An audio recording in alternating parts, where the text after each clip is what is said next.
Good afternoon, good evening, and good night, everyone. Welcome to what is tuning up to be a bumper episode, a proper bumper episode. Sitting opposite me, we have our regular guru, physical media guru, Shane Hoffmann. How you doing, buddy? What's going on, mate? It's been a hot minute since the last one. It has.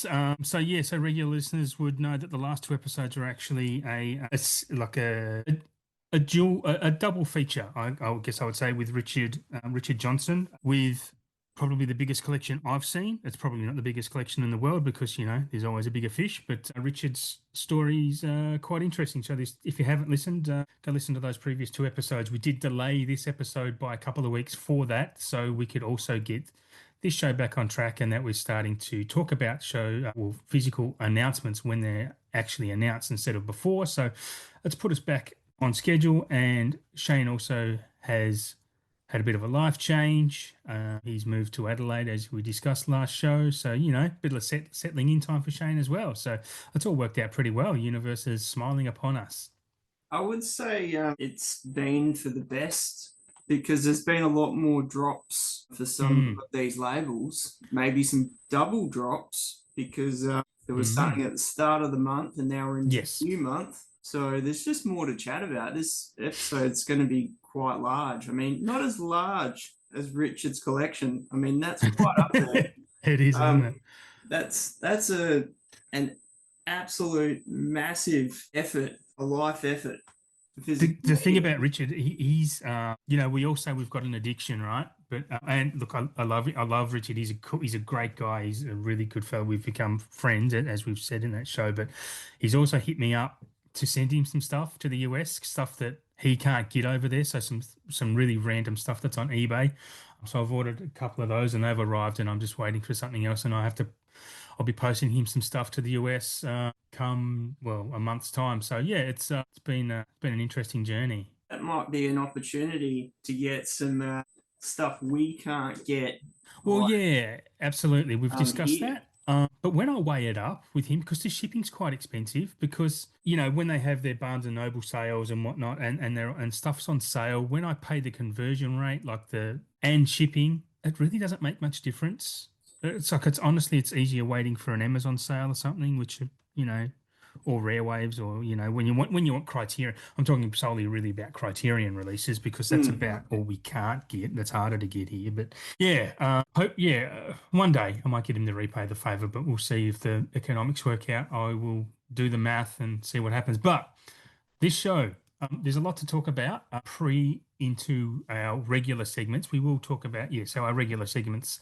As you know, we're going to do our transfers of the month. I am going to add in some more news and commentary from the physical media world that I've spotted across the last month or so, and then get into our pickups, which is going to be an epic conversation in itself for the month of July, being that there was a Prime Day sale and VS drops and blah, blah, blah. It's been epic for both of us. We'll do our roundup of recent releases and coming from our regular labels that we talk about. And yeah, and our 4K wish list, which I am a bit light on, to be honest, but I'll maybe make that up as I go along. Yeah, so without further ado, I'm going to get stuck into it.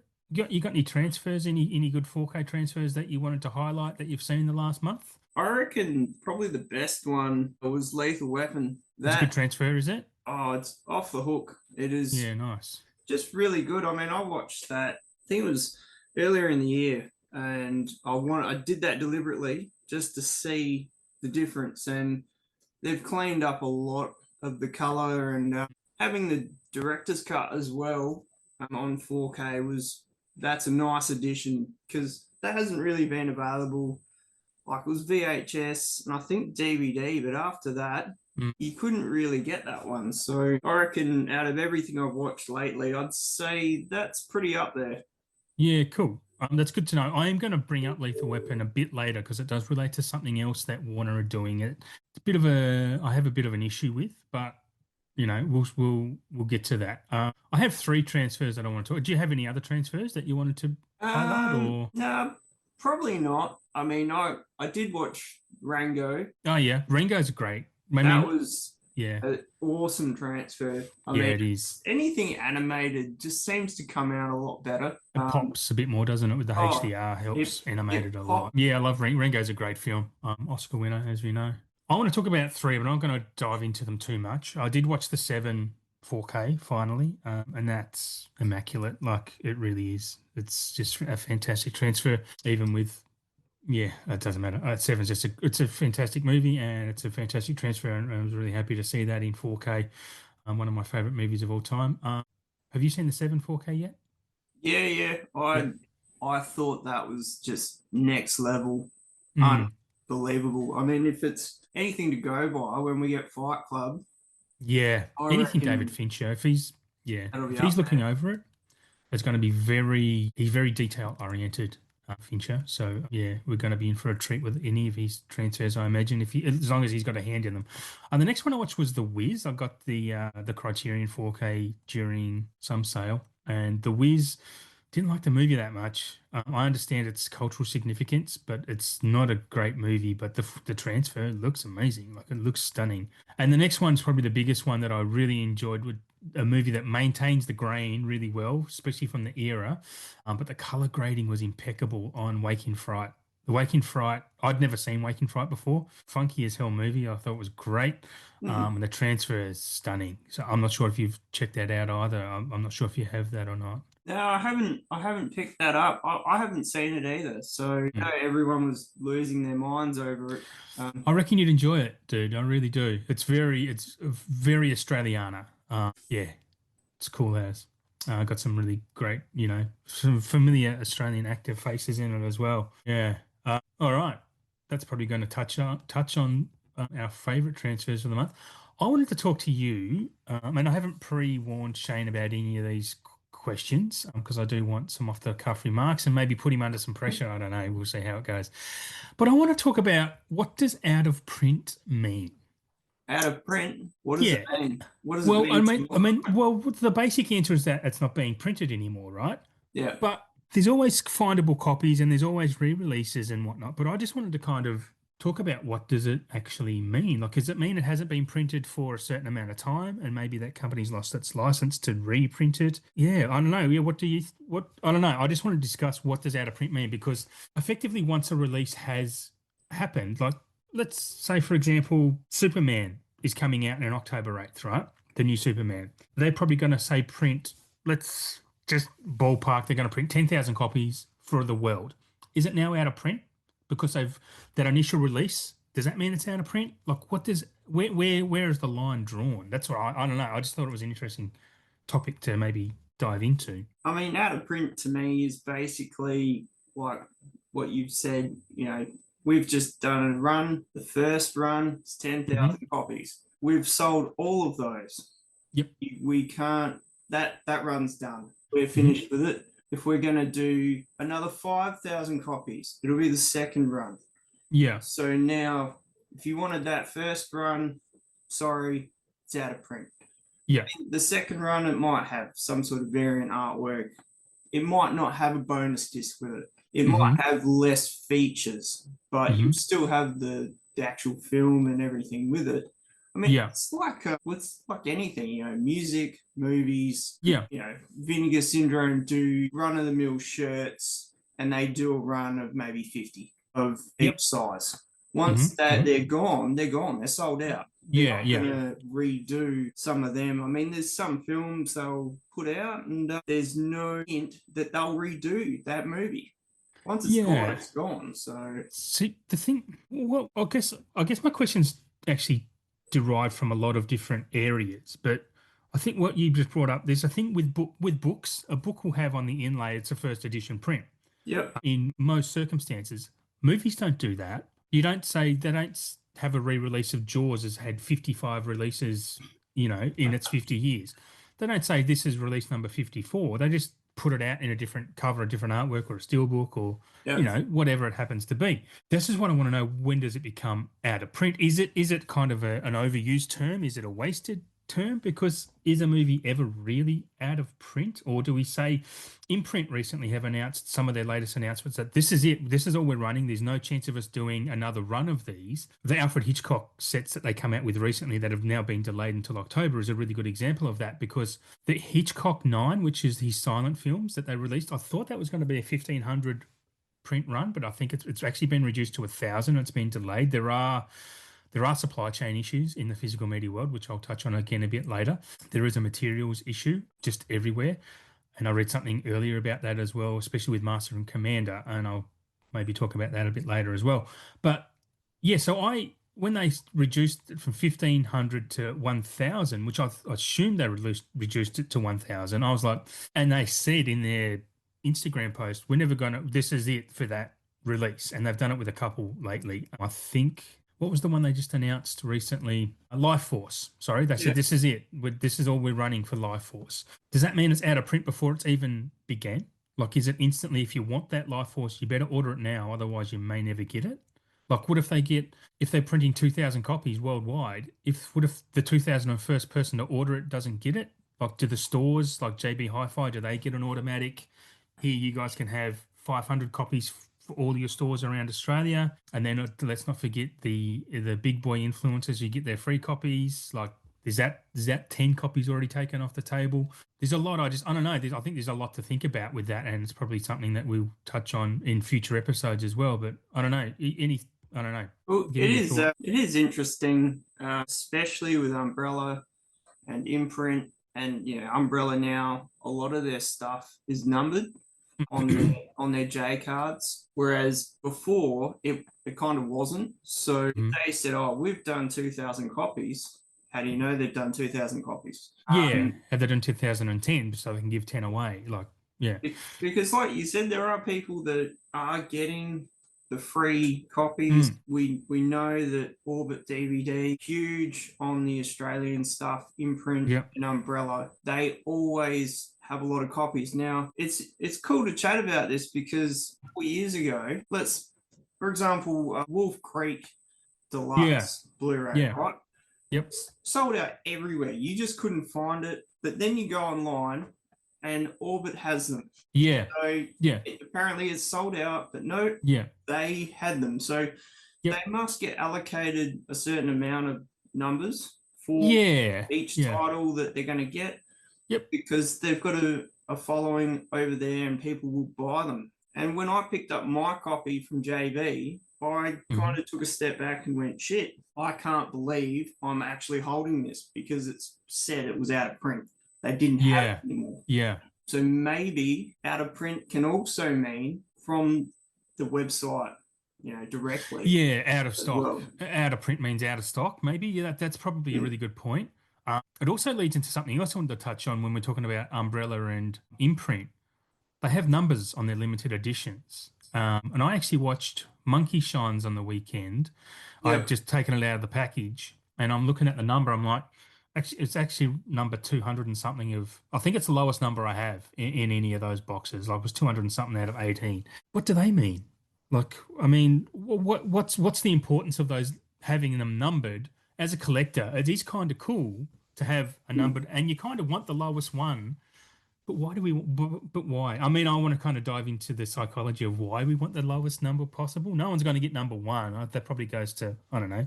They give them away in prizes and whatnot, right? But if you, sorry, just before I let you go, when I'm in, just my experience, when I go into a store and they have 2 copies of one of those numbered ones, and I want one of them, I always choose the lowest numbered one. Is anyone else the same? Are you the same with that type of thing, or? I am. Yeah, it's weird, right? Why do we do it? It's funny. I mean, if you're never going to sell the copy, like, it really doesn't matter, does it? No, it doesn't. It means nothing. So it's only a personal preference that you want the lowest number. Keep it forever. We die. Someone else will get it. Yeah. But yeah, it's a weird thing because it kind of doesn't mean anything to the person who's bought it. But then you might have someone that's like, oh, I want this one because it's the lowest number. I mean, we know that they do these prize giveaways for the number one box. Yeah. We haven't won one yet. we keep It's trying. unlikely that we will. But yeah, I mean, it's just, I don't know. It's a bit strange because Yeah, it's a sometimes you weird think phenomena. it's done and dusted, but then Yeah, all of a sudden there's a heap of copies out there. Now, where yeah, the fuck did they come from? yeah. If it was done and dusted. They're So leaked back out. Yeah. I can't remember which film it was. It's only just come out. They did a run of 1,000, and the demand was that strong. They Yeah. increased it to 2,000. Yes. Oh, yeah. So I've seen them do that obviously, before. the pre-order setup is that everyone is pre-ordering it to secure their copy. Yep. Probably haven't started printing them off yet. There's still the window to increase it, but I think anyone who's pre-ordered it, oh yeah, 1,000 copies. I've got one of the 1,000 copies. Yeah. Oh, now they've made it 2,000. Yeah, Oh, it's not as rare anymore. Yeah, it hurt. Yeah. so the number value for that as well is making it not so scarce. Down Yeah. the track, when it is Yeah. out of print, you can't get it. Yep. I mean, there is a lot of things to take into consideration, I guess. There's another consideration that while you were talking, I was thinking of that if there was a limited edition of a 1,500 copies, for example, and I saw number 1,500 compared to number 200, I would absolutely want the number 1,500 because I've never seen a version that's within the top 100 of these releases, and I don't think I've seen a version that's within the last 100. Oh, I'll probably have the last 100, but the very final copy, I reckon that'd be pretty sick too to have the final copy off the factories. Be like buying the last Model T Ford that come off the production line, having Yeah. the very final number. If yeah, I'd love for any listeners to reach out and give your opinion on that because it's really fascinating to me. It's the psychology of physical collecting. It's an interesting game. And when it comes to the numbers on it, and another thought that crossed in my head is like, there's that guy that we probably all know. His whole life he collects VHS versions of The Mummy, the 1999 Brendan Fraser The Mummy, and that's his whole life. Is he wants to collect every copy of that. If someone had, I want to collect every copy of Monkey Shines, and I had number 227 or whatever I have, would that be worth more because they have all the 200s and they only want the one copy from the 200s? Is that going to pump up the price? That's the only time that that's going to have value, right? It doesn't have any extra value at any other point in time. It is what I'm assuming. I don't know. Well, I think also with their hard boxes, they used to do way less of like numbers. It used to be like 300, maybe Right. 500. Like every release was different. But now there seem to be a lot more higher numbers than just hundreds. Like you might have 1,000 or 1,500, 3,000, depending on what it is. The standard edition is always going to have more than the deluxe box. Yeah. But in the end, I don't think it really means anything. No. But depending Just for us. Yeah, I mean, it's a nice little touch for us, for actual collectors, right? I got number 45 out of 500. Yeah. Yeah. I'm going to brag about it. Yeah. That's the thing. Do we even announce to each other? Oh, look, I mean, we might have a few group chats and whatnot, and we just go, oh, I've got number blah, blah, blah. But I looked at my Monkey Shines. I didn't send it to our group chat that we have with other people where I was like, oh, look at this. This is a really low one. I was just like, oh, that's cool. And then I put the J card in my J card drawer because I have to have a J card drawer. And then Monkey Shines just goes back on the shelf, like unnumbered now. But yeah, it's strange. One other thing before we move on, you could pre-order something on the second it goes live. Oh, yeah. And you won't get number one. And you won't get a low number. No. I had this happen with hardware. I ordered it on the dot. When it clicked over, it went live. I was on their site. What number did you get? And then when I got it, it was a high number. Yeah. So that just also it doesn't mean tells shit. me it's just about get it all. I grab that one, I send it out. Yeah. They just blind pick something out of the box. That'll do. We don't care when he places. Your orders aren't time stamped. Yeah, I had the same thing with the Talk to Me edition with the hand. Oh, have you got that? I've got that. I pre-ordered that on the dot when it went live. And I didn't get a hand that was like a low number.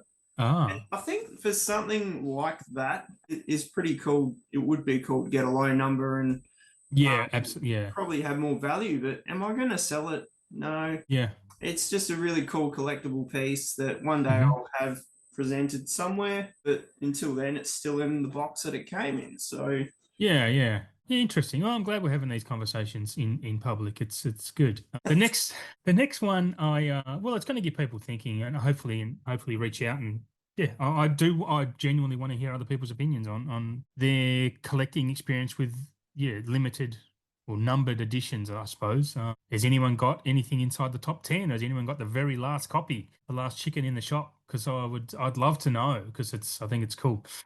Next point I want to touch on is really positive news. I think the Sinners Steelbook selling out before it even hit stores was great. I mean, obviously JB got some in stores because that would be part of the contract, but the online, it was even removed from online. I was lucky. I'm glad. I actually watched the film in cinemas, walked out and pre-ordered it because it was available. And I was like, fuck yeah, I'm getting that. Like, there's no question, especially for an extra $3 over the standard. Why wouldn't you? Yes, I was really stoked. But at the end of the day, it's Warner. They would have, these studios play, it's largely a guessing game, honestly, with these movies, because they come to these physical media decisions before the movies even hit cinemas. So they don't know. I mean, they watch those movies before anyone else, but they don't know how they're going to hit when they reach the public, right? They don't know whether they're going to be popular or not. Like a movie like Furiosa a couple of years ago should have been massive. Should have been a massive hit. It was a great film. Sinners come out, it's a great film, but they don't know whether the public are going to enjoy it. So those decisions are made before that. So they would probably go, "Oh, look, we'll do 1,500 copies."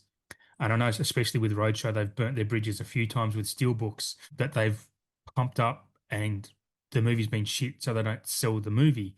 The movie obviously has to be good for people to want to buy them, but Sinners is still the movie of the year so far, and it's selling out. Really positive signs. They will absolutely do it again in a few months before Christmas. I would expect more Sinners steelbooks to be hitting the shelves. So if you want to wait for them, wait for it. If not, yeah, get the standard. But it's a movie well worth seeing. Have you picked up Sinners yet? I haven't even seen it yet. I've heard rave reviews from Yeah. yourself, a lot of other mates. Yep. It's just amazing, and that's great. But when I Yeah. saw the preview, I reckon it was before we saw Gladiator 2 in IMAX. Mm. I was not sure about it. I was like, yeah, Mm. I don't know about that film. I don't know if I'll enjoy it, but It's I am going to get it at some point. on its surface level, it's very I guess it's kind of a standard horror-ish type of film. I mean, I guess no holds barred it is, I guess technically a horror film, but it's so thematically rich and dense. Like it really talks about. I mean, the reason I loved it is because of that surface level, because it looks great, sounds great, has some awesome music in it, some great moments. Michael B. Jordan deserves Oscar nomination for playing two roles, two very different roles. You look at him acting in the two different roles, and it's seamless, right? Because he talks to because they're brothers, obviously they're twin brothers, but they speak to each other a lot. It's really seamless. But you can tell you're looking at two different people when you're watching Michael B. Jordan acting in this film, right? You can tell when they're not on screen together, and only one of them is, you know which one you're looking at. You know whether you're watching Smoke or Stack, because Michael B. Jordan is so nuanced in what he does and so Mm. brilliant. Like he deserves nominations for this. But it also speaks a lot about African American culture and whatnot as well. Like it's a really impressive film from a thematic point of view as well. But yeah, man, I'm not gonna. I couldn't recommend a movie enough other than Sinners so far this year. Yeah, yeah. No more thoughts on that. I suppose we'll keep going. We'll keep going. The Sean Connery 4Ks are getting individual releases. They are coming shortly. Don't know exactly when they're hitting Australia, but they are getting individual releases. So if you didn't get the box set and you only like a few of those films, they are on their way. This is going to relate to a little bit also to not Lethal Weapon and Nightmare on Elm Street box sets, same companies. So the Connery come from same company as Nightmare on Elm Street and Lethal Weapon. I just want to go through a bit of a timeline of events with Nightmare on Elm Street, right? So we got a Nightmare on Elm Street 4K steelbook. Then we got that collector edition set, the same as we got for The Wizard of Oz, for example, the $80 sets, right? Then we got a standard edition of Nightmare on Elm Street. And now they release all of them on 4K for 140 odd bucks, which I think is a fantastic price for all those movies on 4K. Absolutely. It's an amazing price. won't be buying it because I'm happy with my Blu-ray set. To be perfectly honest, I don't need that in my life. I totally understand people that do. It's a great set and yeah, well worth getting if you don't have them, I suppose. But I think it's a bit rude that that's their marketing, is that they release the 4K on steel, then they release a standard, and then they do the box set. I'm fully expecting this is what they're going to do with Lethal Weapon, which is why I'm not buying the Lethal Weapon steelbook, because I'm just expecting the same behavior. I think it's a little bit rude to collectors that they do that, because how many people have double dipped, triple dipped now on Nightmare on Elm Street? I don't know. Yeah, I'd love to hear your thoughts on that behavior. Well, I'm a bit of a freak for that film. It was the Mm, first horror film I ever saw when I was younger. I was about probably seven, mine too, actually. Yeah, seven, yeah, I think. yeah. And it was on TV. And part two followed it. Then part three came after it. All heavily edited, obviously. Yeah, yeah. So it's always been a fave over the years, and I used to have the DVD box set, which is worth Hmm. getting alone for the bonus features. Right. It's got like a house walkthrough that's filled with Easter eggs, so you can Oh, sort of okay. navigate with your remote, go through the house, and Ah, look through different bonus material. sweet. So was the first 3D version of part six at the end. So great transfers for its time.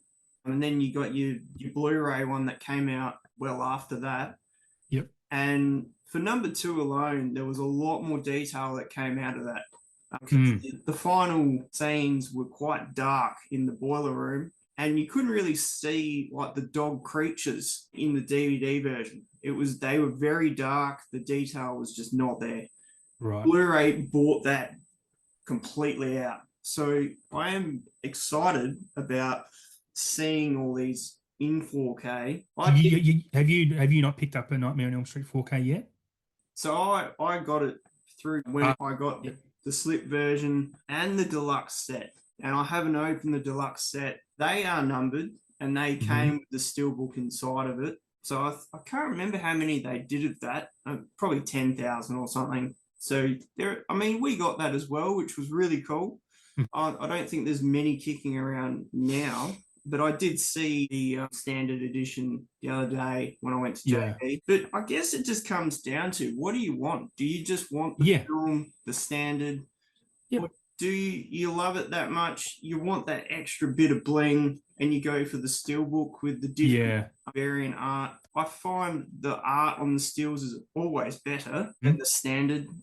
It's like, John Wick 4 came out, and I got both because Ah, I love John Wick, and the okay. art on the steelbook was just wild. So I ended up getting both. But Did you that get the Titans of Colt? I Did you end up did, get? but You did you? not the Yeah. one here, but Ah, I okay. got the one I pre-ordered it through Rick because Gotcha. at the time there was no word we were getting it. Uh, No. Why would we expect it here? It's the only one that's ever been released here, isn't it? yeah, Yeah. that to get Yeah. a Titans of Colt through JB, Mm, that's huge. And absolutely. price wise, it was about the same. Yep.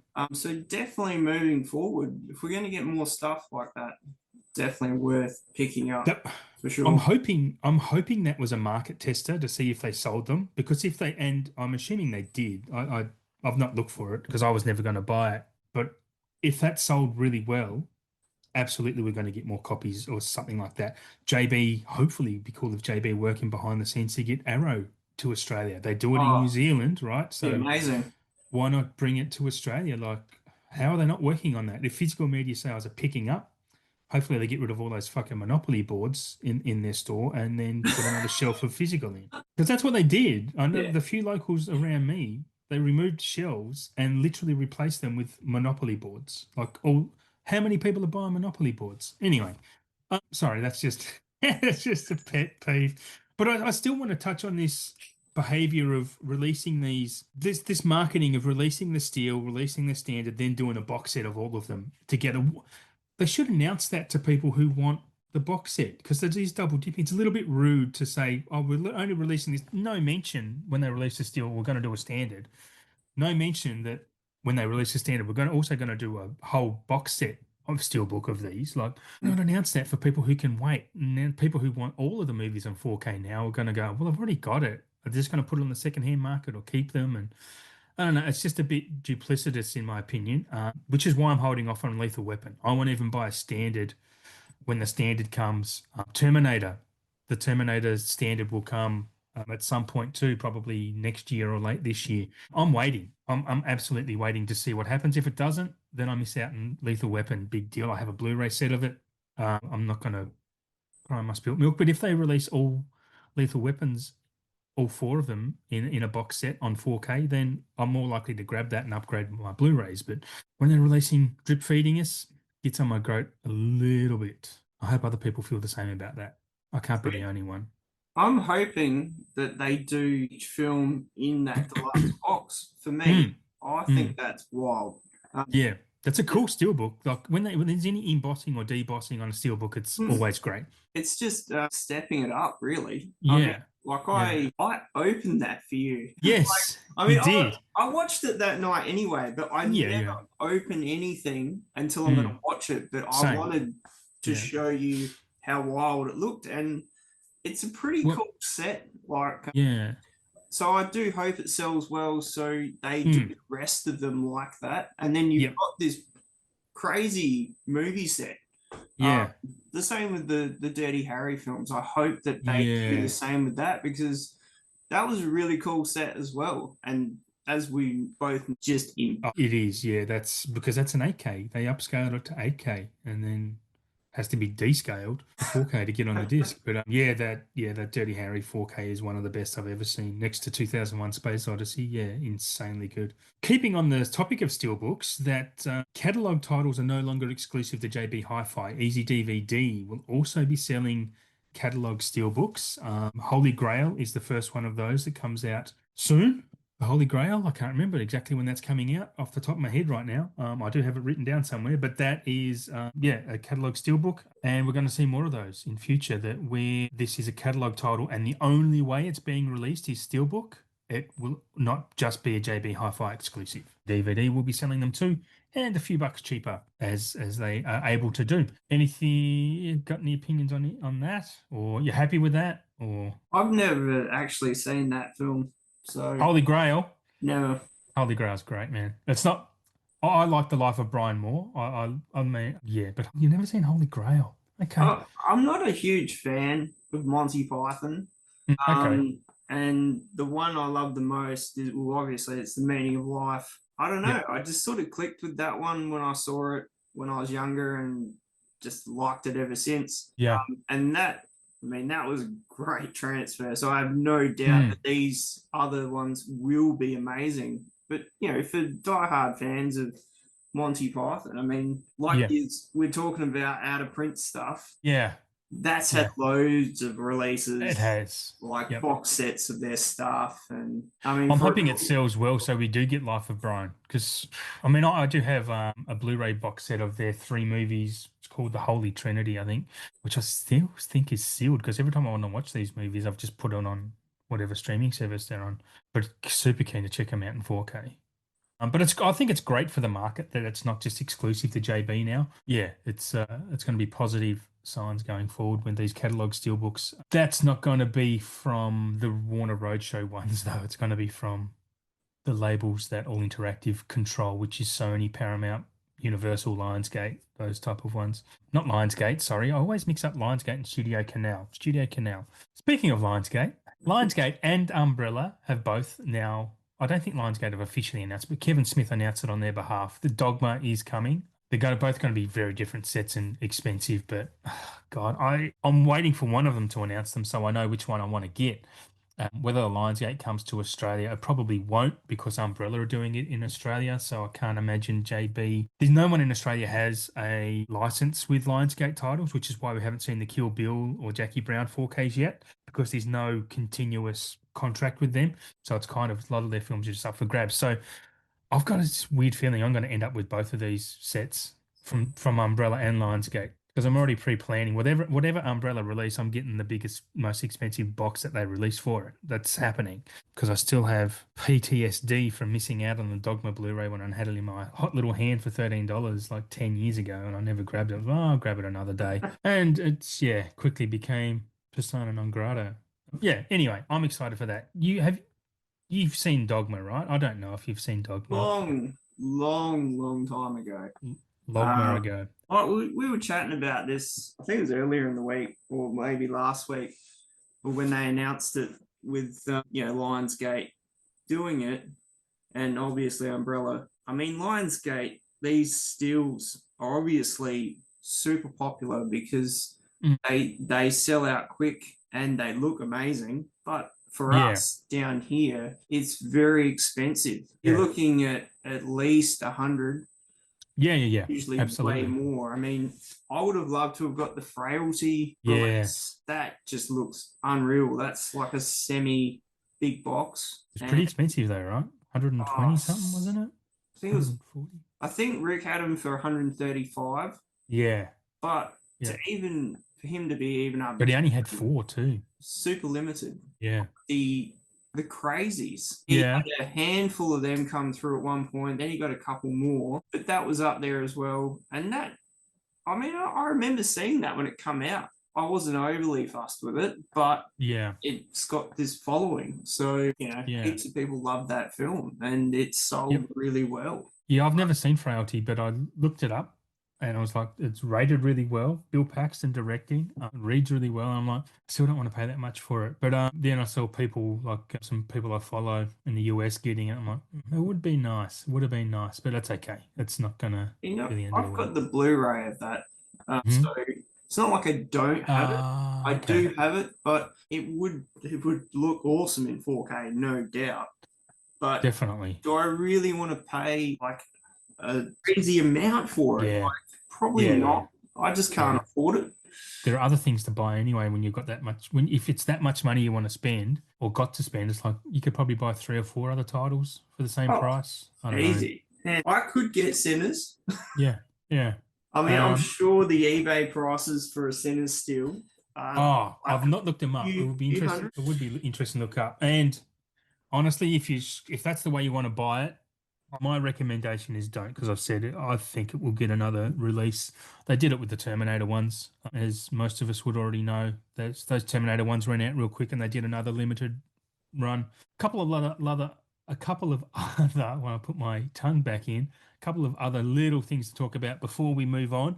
A small update about Shout and Scream in Australia. Not a lot of news, but September 17, we are getting Dark Crystal and Labyrinth, the 4Ks, with new covers. They look pretty, I actually like the Dark Crystal cover quite a lot. As for what's happening with their other stuff, it's just really slow going. There's a lot of administrative time is being taken in just the packaging of stuff, to be honest. Like there's emails flowing back and forth. And I guess it's just all taking time for things to be looked at. There's other priorities and blah, blah, blah. We may hopefully see some of these golden princess titles before Christmas. They were supposed to start in September, but yeah, stuff is being delayed. And like I said, there is supply chain issues down the track, which is why a few things have been delayed. I've had a couple of orders be delayed. Via Vision or Imprint announced that some of those Hitchcock titles that were coming in September have been delayed to the end of October now as well. So it's an industry-wide thing, I think. But it is happening. It's just taking a bit longer than it should. That's all. So that's the Scream and Shout update. Without having given you one for a few months, that's pretty much all I can say at this point in time. But nothing has changed. It's just taking time, sadly. And the last one before we move on, Shane, which I have to discuss with you prior to this episode, like a week or so ago, that our little show is growing nicely. We're doing quite well. It's ticking along, and the numbers are moving up, which is good. It's a positive sign, and thank you for all of our OG listeners and fans and new ones coming on board. We are growing on Apple Podcasts, which is a very positive sign, and some really eclectic locations we're also growing in, which I still cannot fathom, but I'm blaming it on VPNs, like people having VPNs and downloading us on, I don't know. But for us to have a large growing following in China makes no sense to me. It makes no sense to me.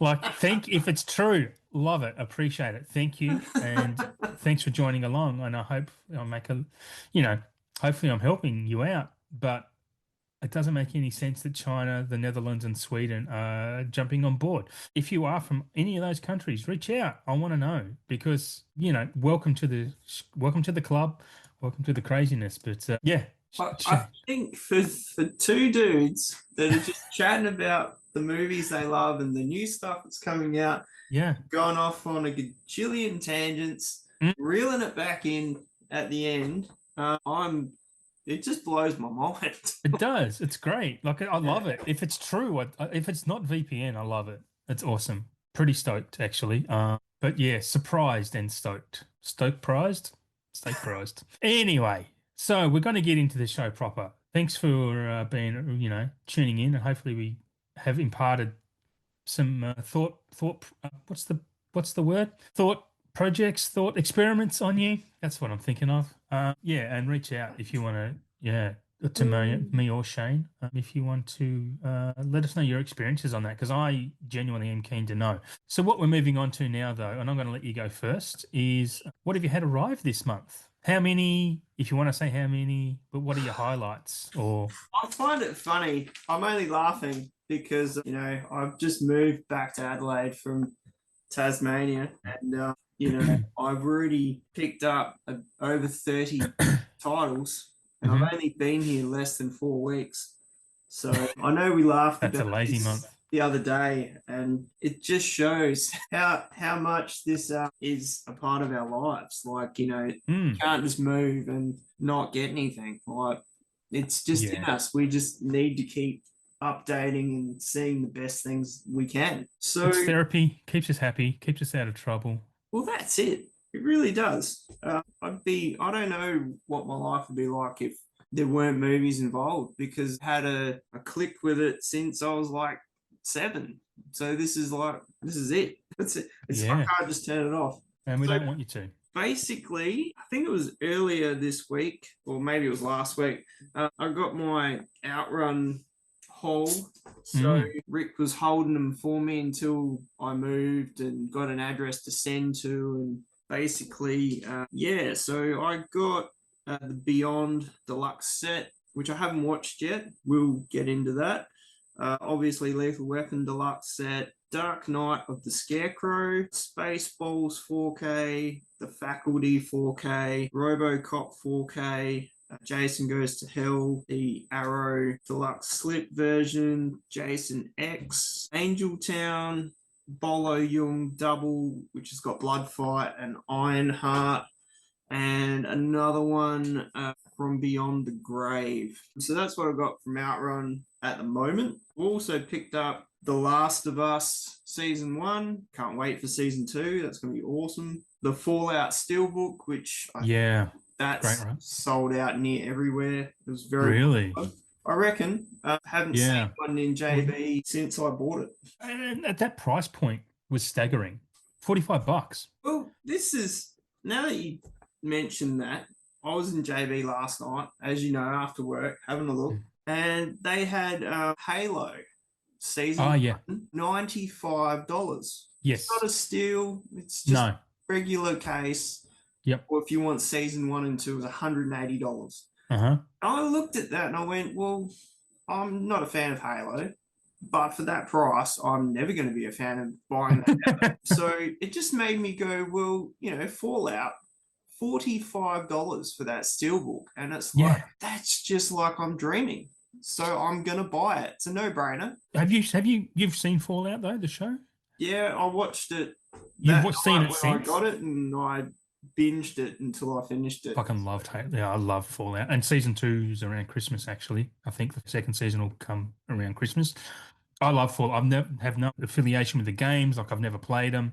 The only thing I ever knew about it is my boy played a little bit on his iPad, which wasn't obviously the real game, but I knew it existed. I knew the thumb guy, the little boy with his thumb, which turns out not to be a little boy with his thumb. Fucking great show. And look, I only watched it purely because I love Walton Goggins. I was like, oh, Walton Goggins is in the show. I'm watching it, whatever it is. And he's fucking great. Such a cool show. He's And then, so good.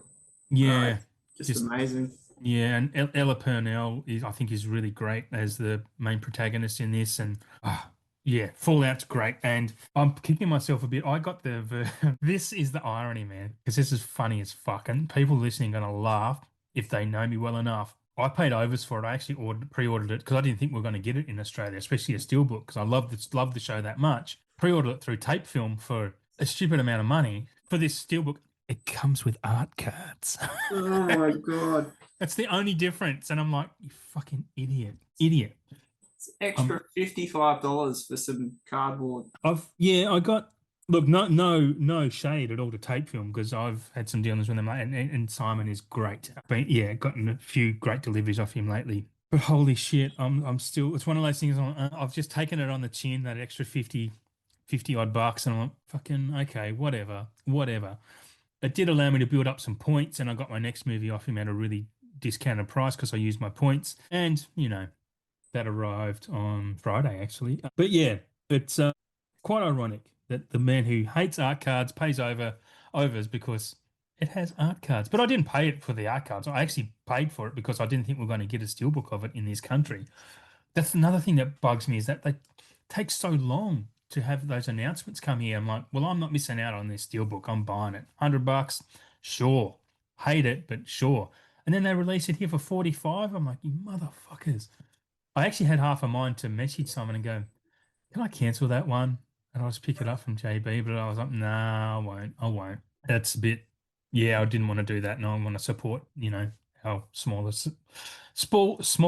suppliers. So, our smaller dealers also. We should call them dealers, right? That's kind of what they're turning into. When I got that at the shop, the guy I spoke to said we've all put a copy aside for ourselves. Yeah. The one that I had in my hand Yep. was the last copy in the shop. Oh, wow. And he's like, we just can't believe it's this price. Like it's Oh, so no. cheap. And Yeah. for a steelbook, I mean, And mind you, they'll be mean, probably getting that for 30, less than 30 because of staff prices.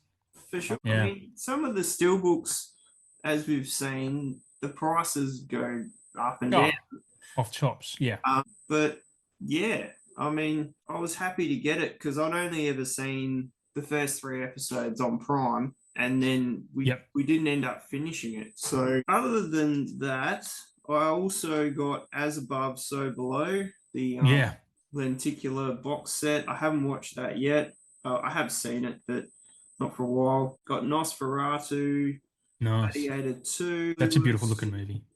Yes, I still haven't watched Nosferatu yet. I don't know, just waiting till it's dark enough. Yeah. It's the best experience. Rango, Sonic 3, Anchorman, If, Sea of Love, which I have you to thank for the Prime Day sale, which was great. Tomorrow I should have my VS all. So I got Mac and Me. I'm so keen to watch that. I haven't seen that since I was a kid. So I'm not sure if I ever saw it actually. I probably did, but Paul Rudd makes me remember it. Paul Rudd. Yeah. So yes, that will be good. Carrie 2, The Rage, The Card Player, Nick Mallard Collection, which has got 357 Magnum, Alcatraz Breakout, One Armed Warrior, Street Race, and Shotgun. And they're all really it's not like they're full movies. They go for about 60 to 70 minutes each. Okay. They don't rate well, but I don't care what ratings say. I think they'll be entertaining nonetheless. I'll figure that out over some time. Another one from the 70s called A New Leaf, which is a cinematography release. Yep. We're No Angels with Robert De Niro. I think Sean Penn. I don't remember that since like VHS. And Lost Faith, Fatal Games, Unmasking the Idol, I Can See You, which is actually a 3D film. So that'll be interesting. And They Call Her Death, which I didn't know anything about. It is a new movie, but the guy who directed it did like a video snippet on the Vinegar page. Okay. Talking about it and films that inspired him to create it. And just from that 3-minute video, I was like, sold. Yeah, right. That just sounds really cool. So yeah, sweet. That's good to know. I mention these because they are in the state. So we'll have them soon. So may as well. Out of Gap, mate? Netley Gap. Where the fuck is Netley Gap? Why would they go out there?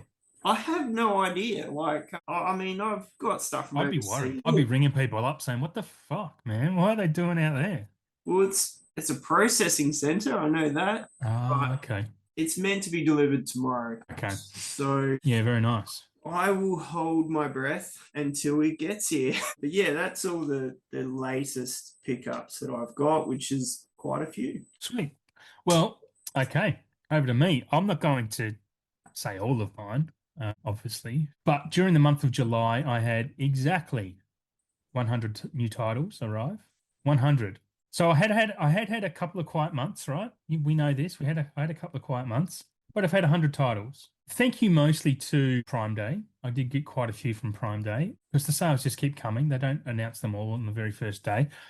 I'll just go through some highlights that I've gotten. So everything I say isn't from Prime Day. There's a lot of secondhand ones in here as well and used ones that I got from Uncle Wayno on his Whatnot streams. If you don't know Uncle Wayno, look him up. He has this magic gravitational physical media magnet inside him where he just picks up the most random, I'm going to put it in quotes but you can't see him, out of print titles that you just can't find. So I picked up Lake Placid Blu-ray. I have had a DVD of that. This is how much I love Lake Placid. Is that one day I went to JB, saw it in DVD. I'm like, I'm gonna have to get it because it's the only way I can get it. But now I've got a Blu-ray. Friday, City Slickers. I picked up the Brazil 4K in the heat of the night with Nail and I and the Wiz from Criterion sales that they had before Prime Day. Also picked up Bring It On, the old movie from 2000s with Kirsten Dunst. Strange enough, I didn't realize Peyton Reed had directed that, but I remember really liking it as a kid. And I'm like, yeah, I'll get that. I actually imported that from America. Where else are we? I did pick up the Jurassic Park Steelbook box set. The Steelbook Jurassic Park OG3 Steelbook. Absolutely worth an upgrade. Even if you have a standard 4K, I think this Jurassic Park, the upgrade into Dolby Vision is really impressive. It's just brighter and clearer and just adds bit of a bit more texture. One I'm excited to talk about and rewatch again is The Third Man from Orson Welles movie from 1949. It's a British noir. It's a great movie, absolutely worth a watch. Some other highlights: Kill Bill 1 and 2 and Jackie Brown 4Ks because they were on sale. This is Prime Day sales now. Tombstone, Requiem for a Dream, which I've never seen, but I hear it's very bleak. I did pick up the Scary Movie trilogy, the first three movies on Blu-ray because they were finally cheap. One of my favorite steelbooks, which I did highlight on my KerbSide Collection's Instagram page, is the 4:30 movie, Kevin Smith movie from last year. That steelbook is fantastic. It's basically looks like a VHS tape, very realistic. It's debossed on the back where the little sprockets are. It's a great steelbook. I love it. Picked up Body Double, the Brian De Palma film. That steelbook was a no-brainer for $41 because that's the cheapest it's probably ever going to be. Other highlights in here: April Fool's Day, which I'd had my eye on for a long time. April Fool's Day was a great film. I did pick up the I Know and I Still Know What You Did Last Summer 4Ks as well because they were like $20. They were cheap as. What else? What are the other highlights? Dead Man, Jim Jarmusch film on Criterion. Also from our good mate Rick at Outrun, I picked up Warfare and oh no, I didn't pick them up from him. I apologize. I did not pick those up from him. I got them from Tape Film. Warfare and Cobra, the Stallone film, the Arrow release. From Second Sight, I got Dog Soldiers, The Guest, and When Evil Lurks. Finally, they arrived. And also from Arrow, I got Zombie Flesh Eaters, the Lucio Fulci film, which that's a big fat box, which I'm really keen to get into. I do also have arriving tomorrow. Speaking of arriving tomorrow, this is from Rick at Outrun. My Small Soldiers steelbook will finally be here, along with the stuff on 4K. They're the key highlights. Any thoughts? Oh, also, I got from Uncle Wayno the Rocky Horror Picture Show, which I've been keen to. I've never seen it, but I've been keen to get, and it was long out of print, but apparently getting a 4K. But yeah, happy to hear your thoughts on any of those movies. I know I went pretty quick. A 4K of Rocky.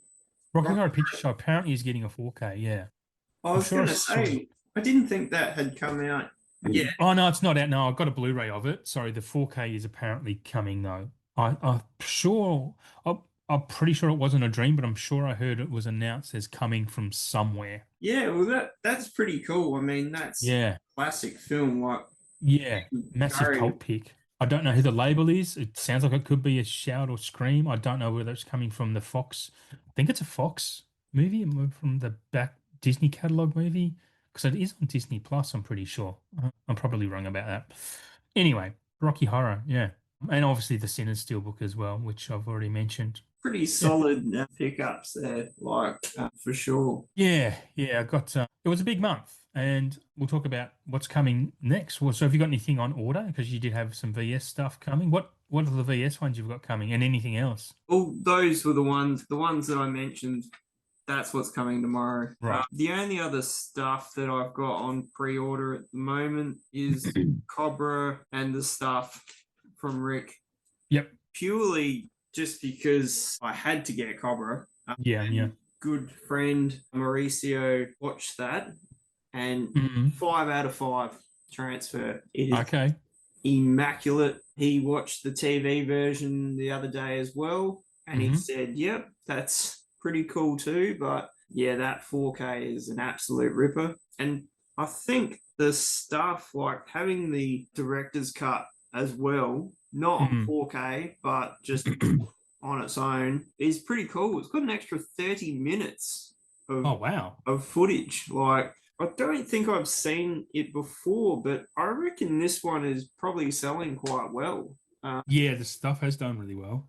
So I was pretty happy Mm. to grab that because the actual slip is really good. Like the artwork, the actual cover art, I don't think is as good, to be honest. So yeah, I was happy to get that last copy that Rick had, just in case it sold so well, just like Dark City for Yeah. Yeah. But the And that's a really that Dark City box. And not saying this to rub it in, but geez, it's a nice box that Arrow did. Like it's really good. When you yeah, talk about extra bits and pieces, yeah, it's quite good. that's it's interesting because he got a whole heap in, but he didn't get as many as he thought he was going to get, and then Mm. he couldn't get any more. And I Pisser. did look at it on eBay, and I know Kish Cash had it, and they were getting 6 more copies, but they wanted like 150 each for them, Right. and I was just like, Have no, you, I'm did not Arrow have paying that. them? Arrow didn't have them at all either No. themselves. No. So that one in particular sold so well, Mm. and I think zombie flesh eaters will be no different. Yep. Yep. I'm keen to get my hands on that box if I can, because I've never seen the film, but that is a cult classic zombie film. So much fun. They're just fun. The practical effects. I mean, the acting isn't great, the writing isn't great, but damn, they draw you in just with atmosphere and Yeah, tone. They're beautiful. They look great. I don't know. Again, I'll just say they're fun as hell. Yeah. I'm super keen to crack open Zombie Flesh Eaters. good. And you can tell me how great it is, Show you how the just box in is case too. that I can't get it. Yeah, this is the thing with some of these things now. We're moving into that. I did a video recently with my mate, the Wasteland Reviewer, where he was talking about physical media. We spoke about the future of physical media. It's on his channel. It's called the Wasteland Reviewer. And yeah, I mean, my opinion of what's going on in the future is that it's all going to be collectible stuff. It's all going to be like, if you want it, you're probably going to have to pre-order it, unless it's the tentpole films that the studios release as the movies, post cinema and whatnot. But when it comes to these old classics and cults, you're going to have to pre-order them. Otherwise, there's just a huge risk of missing out, especially Mm. like titles like Dark City. That was, I mean, people have been crying out for Dark City 4K for a long time, and us included. So when that came out, I was like, you have to get on that sooner. So it's just a shame that Rick missed out on his quota. I wouldn't be surprised if Imprint does a big box for Dark City or Umbrella, and I think Totally, we totally said possible. this. We Yep. said this ages ago when before it came out, and you mentioned it. I think for your, or maybe I did. I can't With remember which. As a want for yeah, this, and I think we said like one of those yes, labels would put that out yeah. because it just seems like something they'd do. So I missed that one. I'm sure someone else will put it out eventually, and There's a standard too, isn't there? There is a standard. yeah, you can still get the standard. Yeah. But everyone just lost their minds over that hard box. It was It is just, pretty, yeah, it pretty is a pretty lovely. good hard box. It's pretty good. Okay, so I'll talk about what I've got on order now too, if we like, because there's a Yeah. few. There's a few I've had. Like I said, I'd saved up for a couple of months, and now I went a bit nuts. So here we are, paying back our paying fors. But anyway, so I've got with the Arrow releases, which we'll talk about soon. I have pre-ordered all the Arrow releases for October except Spawn, because I'm not saying I won't get it at some point, but I'm not as interested in Spawn as the rest. So Return of the Living Dead, Three Extremes, which is anthology films from different Asian directors, some big names in there. Really keen to see that. The Sadness, which I had no idea what that's about, but I liked the way it looks and sounds, like plot, whatever the synopsis. Miss 45 purely got that on reputation because everyone's like, oh, Miss 45, like, fuck yeah. And it sounds like I love my Revenge-O-Matic films as well, especially from that era. Thank you, Quentin Tarantino, for putting me onto that type of thing. So yeah, and In the Mouth of Madness, which I thought it was one of those Carpenter films that people hated and thought it was shit, but it's a 7 point something on IMDb, and I'm like, if it's that on IMDb, got to get it, right? So yeah, I've got those coming as well. But I did actually order those from Rare Waves, not from Arrow directly, because I was able to use some points on Rare Waves, and they had 10% off, which includes the best sale you get from Rare Waves is a 10% off, but it also includes pre-orders. So I got them at a pretty reasonable price. I'm just going to get them a lot later than everyone else, to be honest, because it takes ages to get here. But I'll get them at some point. It's not like I get a movie and then watch it straight away, because who would be that crazy? Also from Amazon in their recent sales, I do have The Covenant, which is the Guy Ritchie film with Jake Gyllenhaal. Have you seen that? No. Should check it out. It's on Uh, Prime. It is a Prime original, I'm pretty sure. You'd like it. It's a war film. It's like a Afghanistan thing, but it's not bad. It's pretty good. And also picked up Frequency, which I sent to you guys because it was on sale. hmm. So brought Frequency on Blu-ray, fully expecting this is going to get a 4K upgrade at some point. Being that it was on sale, it's probably likely to happen. Have also ordered, don't judge me, one of my favorite animated movies of all time because it's out of print. Not being able to find it anywhere, even on DVD. Over the Hedge. Have you heard of Over the Hedge? Bruce Willis film. He plays a raccoon, has to I steal have heard food. of it. Fuck, it's a great movie. It's for an animated. It's an animated movie. I'm a big kid, and I won't shy away from that. It's one of my favorite animated movies of all time. He's a raccoon. He steals all the food from a. The plot is, sorry, everyone. Sorry. The plot is he's a raccoon. Raccoons steal food. He's basically under the thumb of a bear, and he has to collect all this food for a bear because he steals this bear's food through while this bear's hibernating.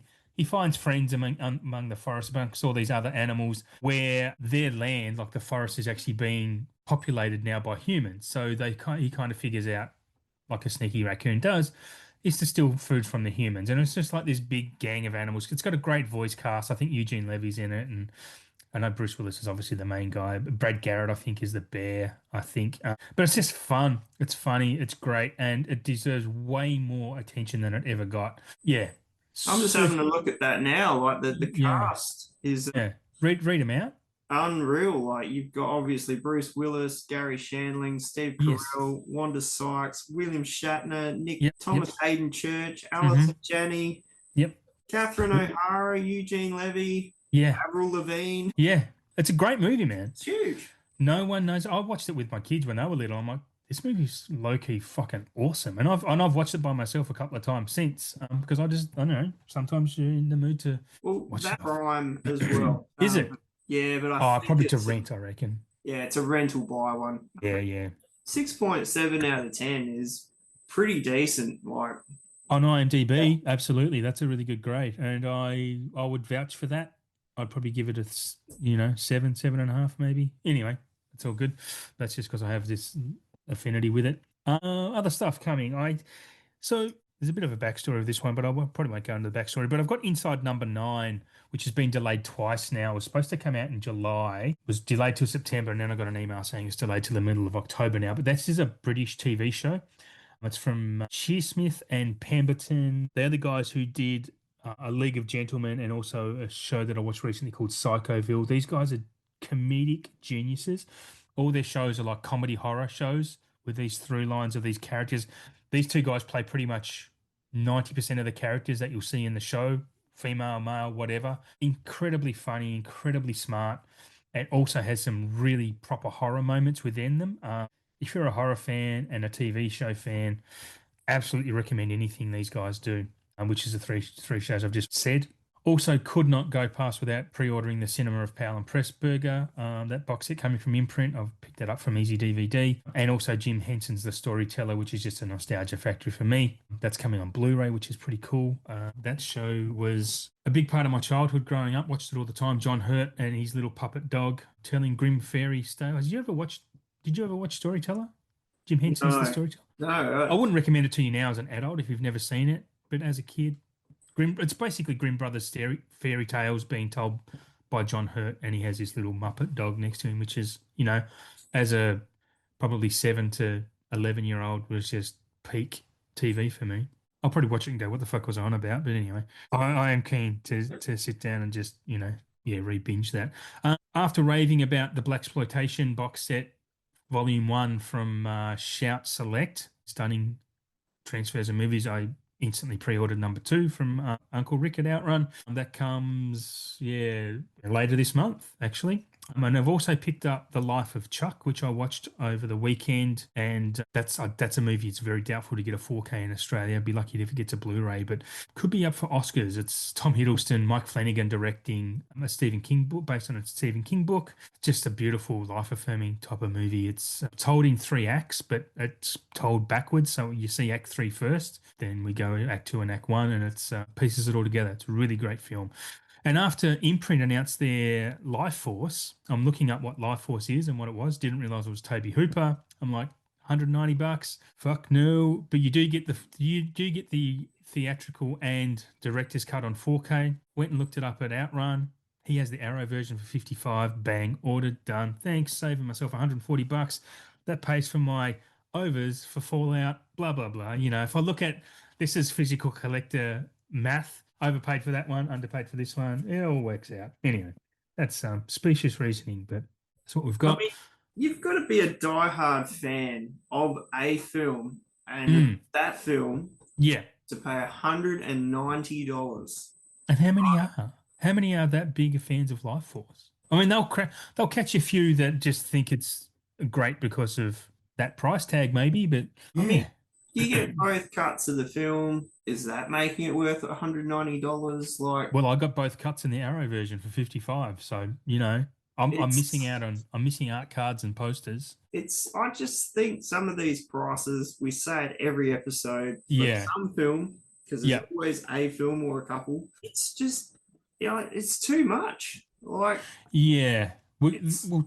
touch on this later when I talk about upcoming Australian releases as well, because for sure there's some big prices coming for some collector sets, which we're getting in Australia. But yeah, you're right, 100%, $190.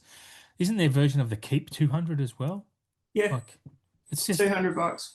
They see them. Oh, look, good for them. The business model is working for them, and I applaud them for it. But for people who just want the film or semi-release, at least Umbrella do different versions of their sets. They do a big fat set, then they do a regular set, and then a standard, right? For most of those, they did it with, you've got your hardware t-shirt on because they did that set. But then they also released a regular set for plebs who only kind of want the film, right? Like 55 or $60 or whatever. Even that's overpriced, but it's a bit more palatable than 220, right?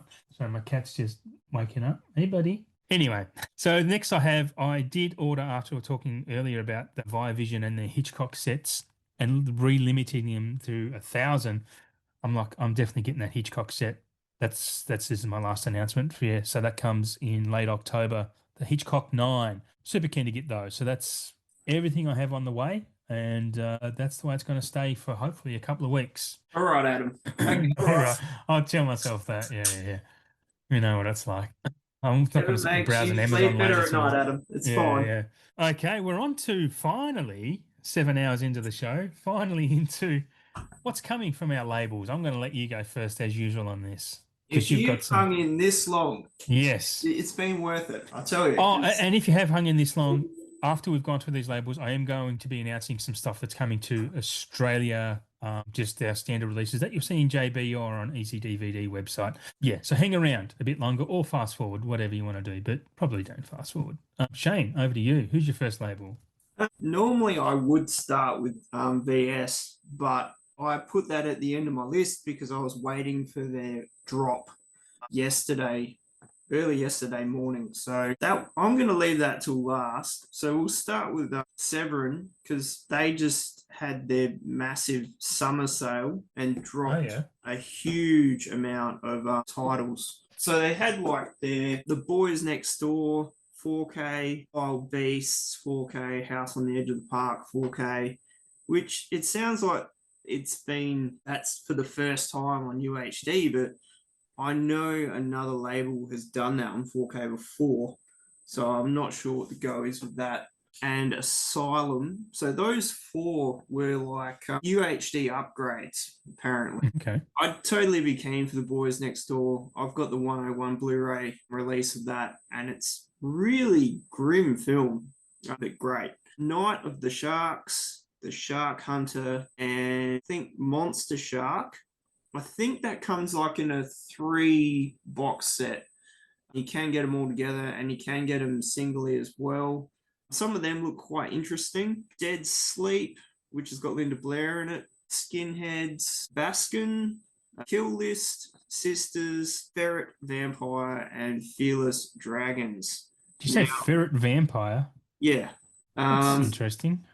So, as always, Severin always unearthing some very grim and macabre films. And if I missed any, it's because the site is down because they're probably shipping everything out. And like VS does when they finish a massive sale, it goes into hibernation or they switch it over to partner labels. Okay. So I may not have grabbed everyone, but that was the majority from the site. But yeah, some good stuff in there. I mean, if you go onto the Instagram, you can check out snippet videos for all of those films.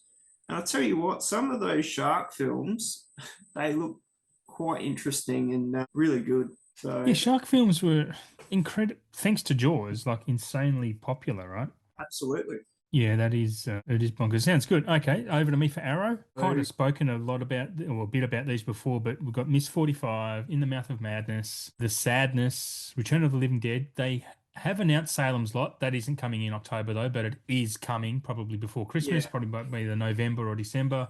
Lot there's 2 films in this. It's called 3, and the next one's called 3 Extremes, which I spoke about. Spawn, and they're also doing a Trick or Treat steelbook, which is. Have Arrow done steelbooks much before, if ever?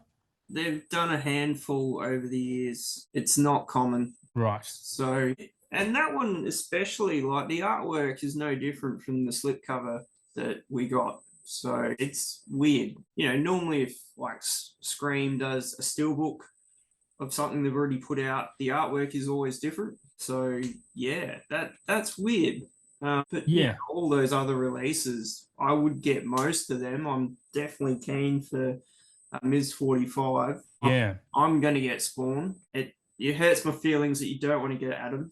I'm disappointed, but it's fine. Well, I remember watching it when it came out, and I don't remember if I liked it or not. And I normally remember if I like a movie or I don't like it, but I've heard it's pretty trash. It doesn't mean I won't get it. I'm just not hurrying to get it like I did the others. I haven't seen it like since it came out because it's same. It's not a film that you could just go out and grab. Like even to get a Blu-ray, you wouldn't get that here. Like I've still got the CD soundtrack. You know, it was really a mixed mashup of metal and techno artists that all did a track each, and yeah, it was really good. But I'd be keen to check it out. I reckon it will be a little bit dated, but I'm sure Arrow's done a pretty good job of cleaning it up. Yeah, I reckon they would have. Arrow do pretty good work. Yeah, I don't have much more to add to any of that. Kind of spoke about them before. Return of the Living Dead I'm pretty keen on because the artwork on that is pretty fucking sick, actually. It looks really good. Yeah, anyway, your next label. What are we on? So next one is Radiance. Yeah, there's some pretty weird stuff coming out of Radiance as always. Day Gothic Volume 2, Daughters of Darkness, which comes in the Blu-ray and 4K. Malpertuous, Pocket Money, In My Skin, which is 4K and Blu-ray. World Noir Volume 4, Los Golfos, and The Betrayal. Since I don't have my book that I used to write all this down in, because I don't know where it is, it's probably back in Hobart or in a box. I couldn't refer back to some of these, so if I had mentioned them before, my apologies, you've just heard them again. That's all good. Yeah, that's all for them. Cool. Over to me for Criterion, which some of these feel like repeats, but have A History of Violence, which has finally been announced. That would be bad to get. That's a great film, and I don't know that it's available. It's out of print, I suppose, on other formats. Altered States. I can't remember exactly what that one's about. I should be looking this up while I talk about them.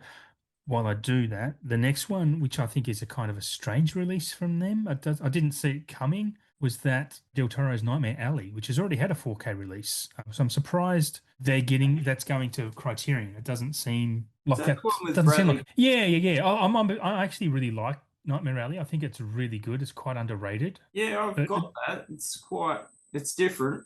yeah, it just doesn't seem like a Criterion release. That's all. I mean, it's obviously a remake of a 30s film, but they probably have both and wanted to complete the set, I suppose. I don't know. I don't know. Altered States is a Ken Russell film. A lot of people know Ken Russell. History of Violence. Yep.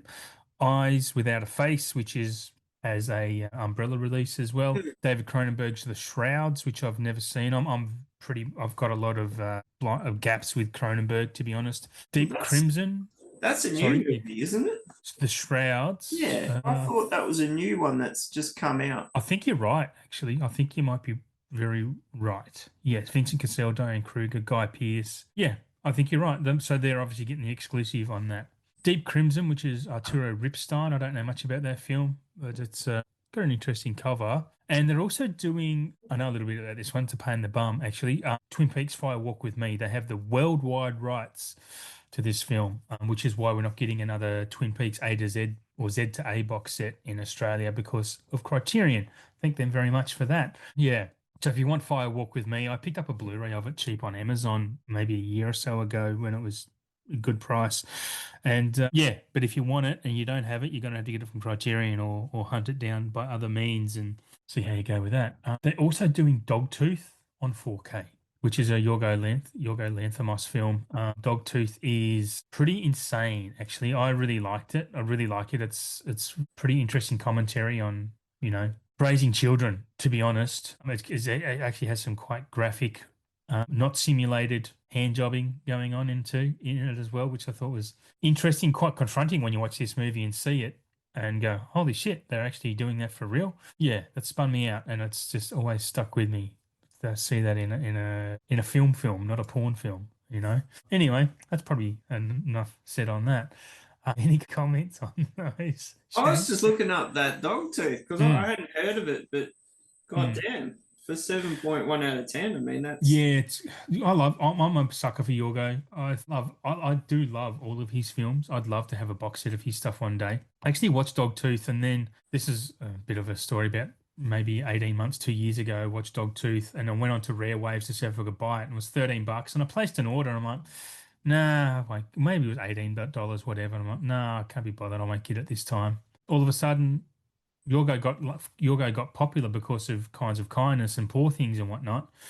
Movie was $41 out of stock, and now Criterion are doing a 4K of it, which honestly I'll probably get at some point down the track. It won't be an instant buy, but yeah, they're also doing Flow on 4K, which is great, which I think we've spoken about before anyway. But yeah, interesting stuff coming from Criterion. yeah. History of Violence would be an awesome Mm, one to pick up. yeah, That's another Cronenberg. Yeah. an absolute sledgehammer of a film. Like Mm, it's just yeah. intense. And Altered States, I mean, that's a pretty decent release too. Like so, yeah, Yeah. very Going very on. good What's your next one? stuff. So we've got Scream and Shout next. They're doing Salvador. They're reissuing Ouija, but in a still. Peking Opera Blues, Mama, which I'm not Yeah. sure if I liked it enough to get a 4K. Is that the Octavia Spencer one? I think so. Yeah, It, that's not that great. it came out a while ago. Yeah. It It's was years old. high hopes for being a really good horror, and I don't recall it being that good. So, My Life as a Zucchini, Oh, really? yeah. Oh, that's great. So, I hadn't Who's heard doing of that? that. Scream or Shout doing that? I think Shout. Excellent. Excellent. Um, That's a stop motion film. Wrote it. Fucking beautiful. Love it. I knew you'd be excited for it. Mm. I hadn't heard of it, but I knew you'd be all over it. They're doing Abigail, which I haven't Oh, seen sweet. either. Abigail's great, man. Well, great Everyone, stretching it, but it's really good. everyone has said it's incredible. Yeah. So So a lot of fun. they're also reissuing The Return of the Living Dead, but in a steelbook. And the artwork on Ah. that is pretty wild. Okay. Battle Beyond the Stars, like I said, I haven't got my book, so I couldn't refer back, but that Hmm. one is actually out now. And huge, huge news. They have found the print of Day of the Dead to do Oh, 4K. yeah. So I obviously the basement that they filmed it in, yeah. they found it in there because they couldn't find it for God knows how long. Really? So that's pretty cool because they've done all the other ones in 4K, but not Yeah. that one. It's not one. It's not my fave of the franchise, but it's big for a lot of people. Yeah. Some of their faves. So yeah, that's pretty huge news that they're going to be doing the 4K of that one. It's a no-brainer, They'll sell a few of those, I reckon. Scream Factory. That would be one to pre-order as soon as it comes out from wherever. Yeah, definitely. Yes, it will. Yeah. I was going to say we won't advertise that, so we actually can secure a copy, but whatever. Like Is that all? Is that it for Scream and Shout? that was it for Scream and Shout that I could see. Over to Kino Lorber, which they have now again put on their coming soon section on their website is back. I couldn't find it once upon a time, but I'm going to talk about a few that have been announced that maybe aren't on there. I think I spoke those before. Remo Williams. I looked that up when it was announced, and it looks cool as hell. Remo Williams. I'm not sure if have you ever seen or heard of that? No, haven't. Look it up while I'm talking because I was like, I think I want to grab this because it looks really cool. The adventure begins. So there's actually a couple of these, a few of these Remo Williams films, but sorry to drag, this sounds horrible, but an officially dead cop is trained to become an extraordinary unique assassin in services to the US president. It just sounds fun as hell. 6.4 from 1985 actually goes for a couple of hours. It just sounds cool. I don't know why, but that kind of vibe is up my alley at the moment. Also doing The Best Little Whorehouse in Texas, the original Burt Reynolds, Dolly Parton one. They're doing the Airport 4 film collection. They're doing them all individually as well as a collection. I was hoping Rick would have the collection, but he doesn't. He only has them all individually, sadly. Yeah, that's pretty big to Yeah, all those films. yeah. But to release them Very that way at cool. the same time too, it's really it's a favor to collectors. Like, do you want them all or do you just want a couple? Or, so I like that tactic. Stone Cold, which I'm not sure what that is anymore. I'm definitely getting that. Okay, tell me That's about it. It's got Brian Bosworth in it. Okay. No, he's not a big name now, but back then, late 80s and 90s, he did a lot of good action Yeah. movies. Lance Henriksen too. And that Oh, yeah. one in particular, he takes on a biker gang. Yep. And it's just a gritty 90s action film, Yeah, okay. highly violent. Lance is really good in it. That's It had a looks lot of cheesy. different. It would. It's Yeah. probably dated as fuck, but it Cool. would be fun to watch. And that's had loads of different Blu-ray releases from different labels. Oh, I has think it? Okay. I think well, that's a 4K, right? I believe so. Yeah, yeah, yeah. Yeah. So Yep. I reckon Kino did a release of that a few years back, and it had a new 2K scan. Oh, okay. If it wasn't them, there was a different label that did a 2K scan of it, and I was thinking about grabbing it, but now obviously there's a 4K. I'll just wait. But yeah, I'm pretty keen for that one. Yeah, the next one I'm really keen for is called Wrong Arm of the Law. It's a Peter Sellers film from the 60s. It's actually, reading it says, in London, Australian gangsters disguised as bobbies rob the local criminals, making the panicked British mobsters seek an alliance with Scotland Yard in order to eliminate the foreign competition and return things to normal. Sounds fun. Actually sounds like Peter Sellers is obviously going to be a comedy. So, yeah, that looks cool to me. I'd be all over that, I think. I might get that one time in my life. Another one called Late Night Mysteries. Now, I did look, I mean, I wrote these down because they sound interesting to me, but it was too long ago now, and I should do more prep. Late Night Mysteries. Is that the 2021? Sorry. Anyway, they're doing Late Night Mysteries. I'm not going to take everyone's time up by looking through it. Here's one that did look interesting. You probably are aware of this one. Lisa the She-Wolf of the SS. That That that looks is cool. ultimate video nasty right there. Yeah, yeah, yeah, yeah. That's been for a long time. That was banned in many countries Really? because of the violence and the graphic nudity and the fact Yeah. Oh, that okay. the Nazi themes in it, but that's pretty big deal for that one to come out. I reckon I saw that on a download because I just wanted to check it out. Yep. And I'm sure there is three of those films with that main woman in every one of them. So yeah, that'd be interesting. I mean, it's not a film I'd watch all the time, but Mm. it's pretty cool that they're putting it out nonetheless. Yeah, yeah, absolutely. It's probably one of those films that you just watch with a group of mates and have a laugh by the sounds of it. Yeah, Like Kung Fury or something. Or what's that one that they did with the Iron Curtain? When they were the Nazis were based on the moon. What was that? It was hilarious. It's a hilarious movie. I'm not sure. I don't think I've Oh, seen that. it's called the Iron something. Anyway, doesn't matter. Again, I'm losing my mind. Next one, they have Runaway Train from '85, which is an Akira Kurosawa written film starring John Voight, Eric Roberts, Rebecca De Mornay. This actually kind of sounds like Speed, but on a train. So two escaped convicts and a female railway worker find themselves trapped on a speeding train with no brakes and nobody driving. Probably a bit of a thriller, I would say. Is so I haven't heard this was coming out. Like, is this a 4K? Mate, I don't know. I should start writing it next to them. I was going to But say if that's it's a 4K instant purchase. That's like in one of my top five films of all time. Oh, really?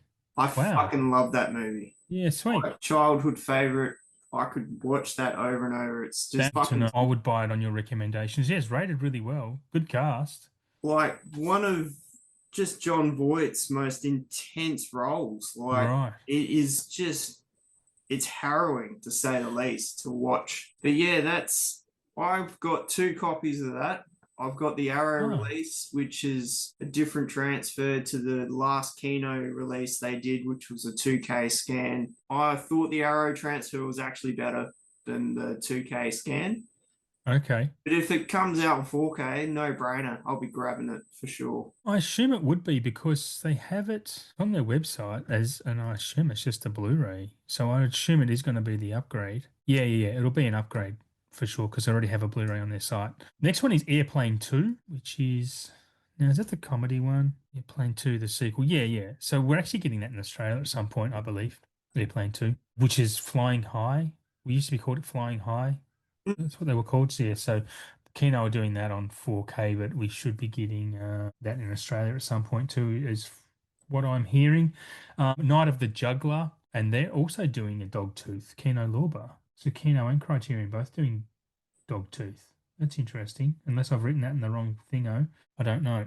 But they're also doing Boy, the Taika Waititi film Boy. They're releasing that, which is awesome. I think that is a 4K as well. Have you seen Boy? I think maybe Yeah. sounds It's worth familiar.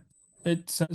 But Taika was Taika. It was Taika when he was indie, and that's the best Taika, I believe, when he was indie. Yeah, Boy's really good. It's a very personal movie to him, like it's pretty much almost autobiographical in a way, but a really good film. But they have, yeah. Look, if you go onto the Kino Lorber website and scroll down, you'll see what they have coming, which we've already spoken about in this film in previous episodes. So yeah, there's a lot of good stuff coming. Yeah. And what's your next one? So next one is Cape Light. There's always good shit coming out of there. They're doing a Hackers 4K, which is pretty cool. They're also doing a Flow 4K release in Hmm. a media book, Project Genesis. They're doing a special release of Child's Play, which is going to come out in two media books and a steelbook. So some of them, the artwork is original, but it's got Chucky on the front of it, not Child's Play, but it is the first. Yep. So yeah, you can buy them individually or a bundle with all three. And they're also doing Silence of the Lambs with two media books and a steel book. Same deal. You can buy them on their own or all together. But yeah, that other than that, that's all the new stuff they had on there. So pretty cool. Yeah. Okay. Nice, short and sweet. And the next one will be short and sweet too. Umbrella. The big one that I'm seeing online, people are really freaked out for Freaked. Yeah, crazy. Yeah, I've not. I mean, I'd heard of it. I didn't realize it was that much of a popular film. It seems pretty cool. Alex Winter is co-directing that with Alex Winter is he Bill or is he Ted? I can't remember from Bill and Ted's. I should know, but at the moment, I can't think of it. Yeah, man, I can't remember either. The next one is another one that people were pretty happy about was Cecil B. Demented, which is a John Waters film. Again, never seen it. I actually have not a lot of interest in it, to be honest. Not yet. Doesn't mean I won't at some point. But the one I am most interested in this umbrella announcement was All of Me, which is a Steve Martin, Lily Tomlin film. Yeah, that's pretty cool. I certainly don't want to be paying $75 for a Blu-ray though, posters or not. They can keep them. Yeah. Then there's also Angst, which is a 1983 film, which seems pretty good, to be honest. And that it. The Fire Within, which I'm not sure what that is. It's a French film from the 60s, which is a really strange film to have with this group of announcements. But there it is. That angst it looks quite intense. Like Mm. for its time, it probably would have been quite brutal. It does seem pretty good. Seems the pick of the bunch for me, from my personal tastes. But yeah, that's pretty much all I want to say about Umbrella. You've got another one, right? I've got another 5. Jesus. Okay. Jesus, he says. Do a couple then. I Um, don't have much. all right. So next one we've got is Eureka. Now, I was talking about a film that had 1,000 copies come out, and then they bumped it to 2. I actually remember Yeah. what that was. Ah. It was Martyrs 4K. Oh, yes. Okay. So Yep.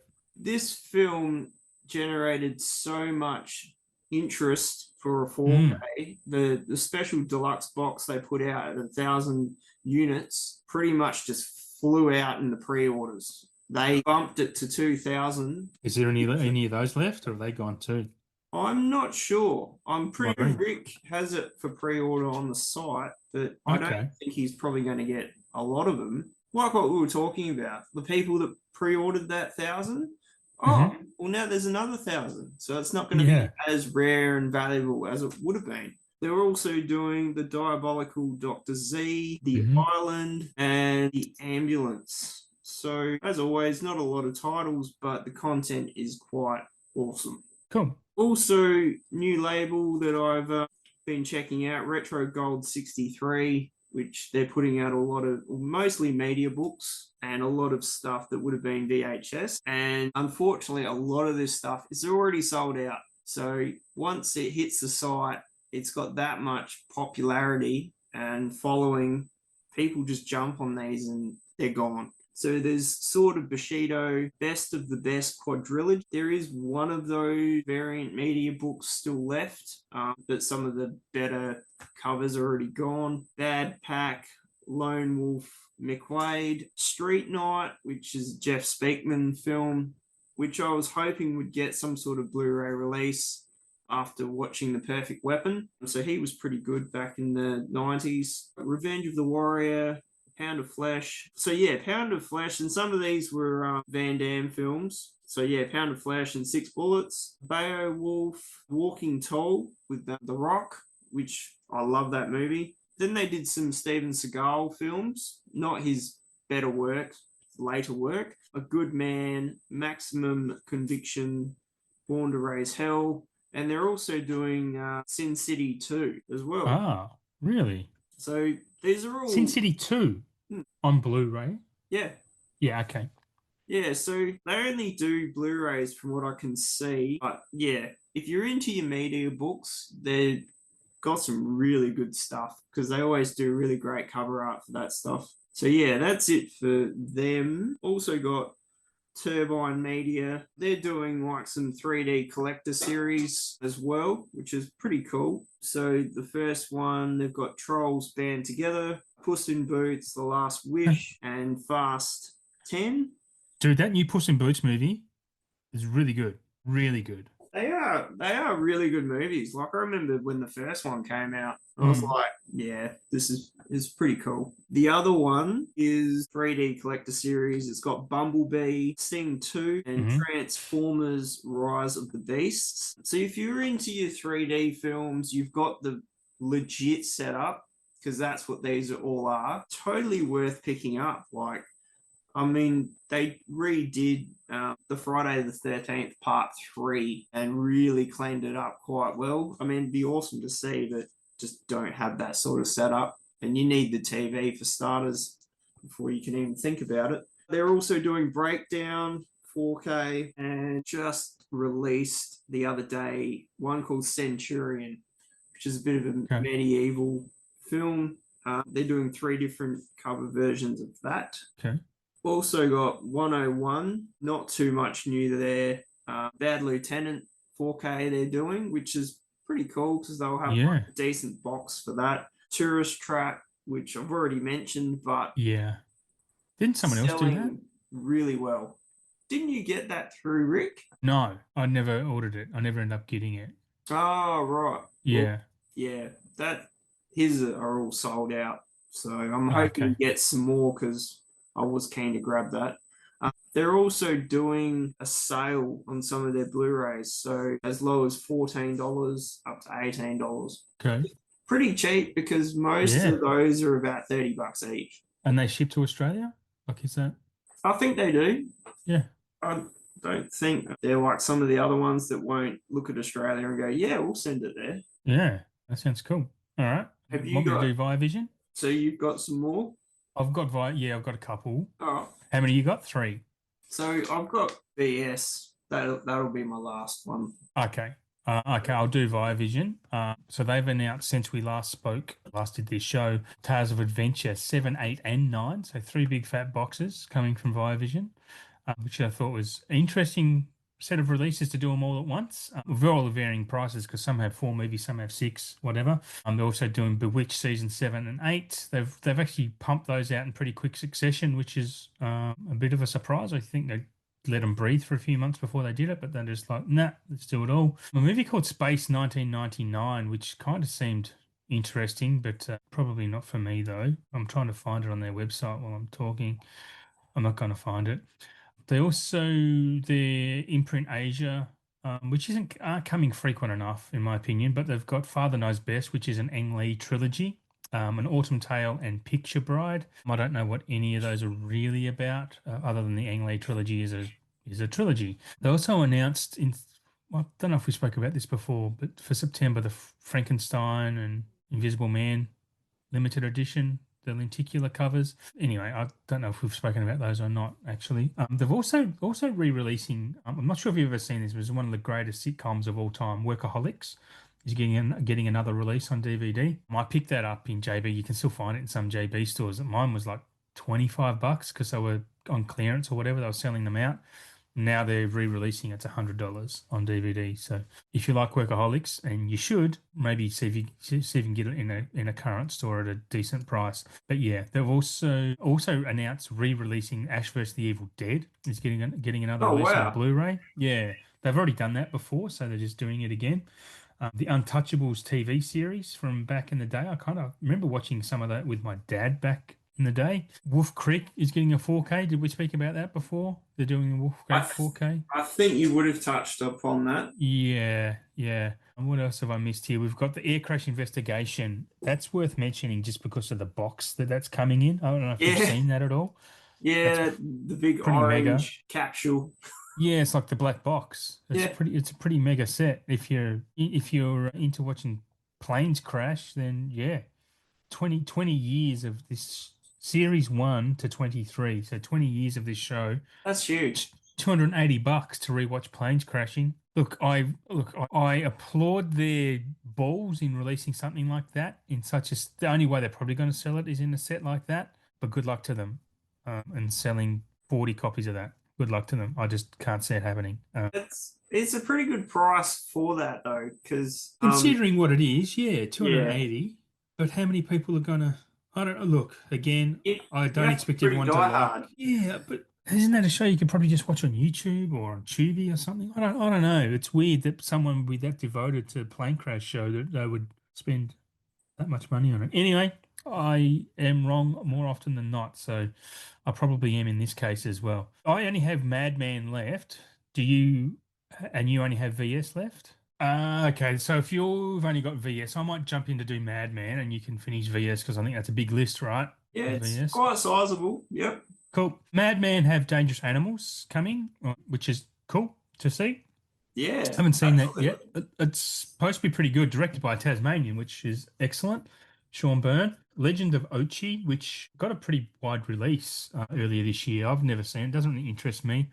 They are also releasing Fisk Season 3. I've never watched Fisk, but I do watch Have You Been Paying Attention? So I know all the people that are in it. But Fisk, I should probably watch Fisk actually. If you're into that, they're releasing Season 3.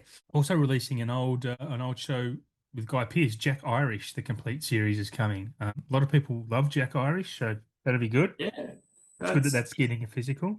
he's done a few of them. Yeah, there's quite a lot. Yeah, and then also the Ben Mendelsohn movie Mullet is also coming from Mad Men. Wow. Yeah. I just want to touch on random catalog release that we kind of touched on before. Master and Commander is obviously getting a steelbook and a standard from the old Fox back catalog. Other than that, I'm done with what's coming. Over to you for VS, my man. Yep. VS, right. So VS is a bit of a double whammy because when we recorded last, this dropped just after, actually, when I was making my journey to Adelaide. So many late nights, many early wake ups to go back to sleep, many purchases. So I'll go from the first lot of drops and work my way back up to what happened yesterday. So pretty much the first drop was Mac and Me, which is the new VSU. Artwork looks wild on that. Carry 2, The Rage, the card player, Yongari, Monster from the Deep, which I'd never heard of. I didn't get that one. Obviously, the Nick Millard collection, which I went through earlier. A New Leaf and We're No Angels, which are both cinematography releases. And A New Leaf that's a 4K. 5 Dead on the Crimson Canvas, which I didn't pick that up. I kind of wanted to, but kind of ran out of cash by that point. Savage Dawn, which is the Dig Gorza VHS release. It was mentioned it so many times this episode, it's like it's a part of this episode. They've actually done a Blu-ray of that before, and it's out of print. So this was a while ago, because I actually looked it up on eBay and dropped a comment, are you going to do a Blu-ray of this? Because I didn't realize I'd already done it. But that looks quite good. That's got Lance Henriksen in it as well. I think this is a Distrib release, Satan's Bed and Scare Their Pants Off, which I'm pretty sure the slip version of that is already sold out, and it's just the regular one now. They redid slip covers for Extro 3 and Night Beast. I haven't seen either of them, but the director from They Call Her Death was actually talking about Night Beast and how much he liked the monster suit that they used, and he was pretty into it. It was very inspirational to his movie making. They've done like a VS zine, so that's the first copy they've done of that. And they're also doing a lot of novels as well. So they've released Rambo 2 and 3 in novels. Really? If you jumped on the early release of this when it come out, you could get the Rambo headband with it, which sold out incredibly quick. Yeah. Moving on to what dropped yesterday, they're doing Sergeant Kabuki Man NYPD on 4K, which comes in one of those fat hard boxes. The Larry Fessenden Volume 1, which has got Habit and No Telling. I haven't heard of him. I haven't heard of those films, so I haven't actually purchased anything out of this drop yet. So I'm kind of just hanging back for a moment. A movie called Playroom, Robo Warriors, which is the new VSA, Castle of Evil, which is the new VSL, so that's an old movie. Cinematography releases is Mixed Blood and The Woman Chaser. Distripix release, we've got Confessions of a Psycho Cat and The Fat Black Pussycat. Not to mention... Random as fuck. All that is random. Just plucking shit out of the sky, I think. Not to mention all the new merch range of the cinematography stuff, the Vinegar Syndrome stuff. I'd love to know how they acquire these titles. I mean, I don't think it'd be difficult with a lot of them, but how do they know about them?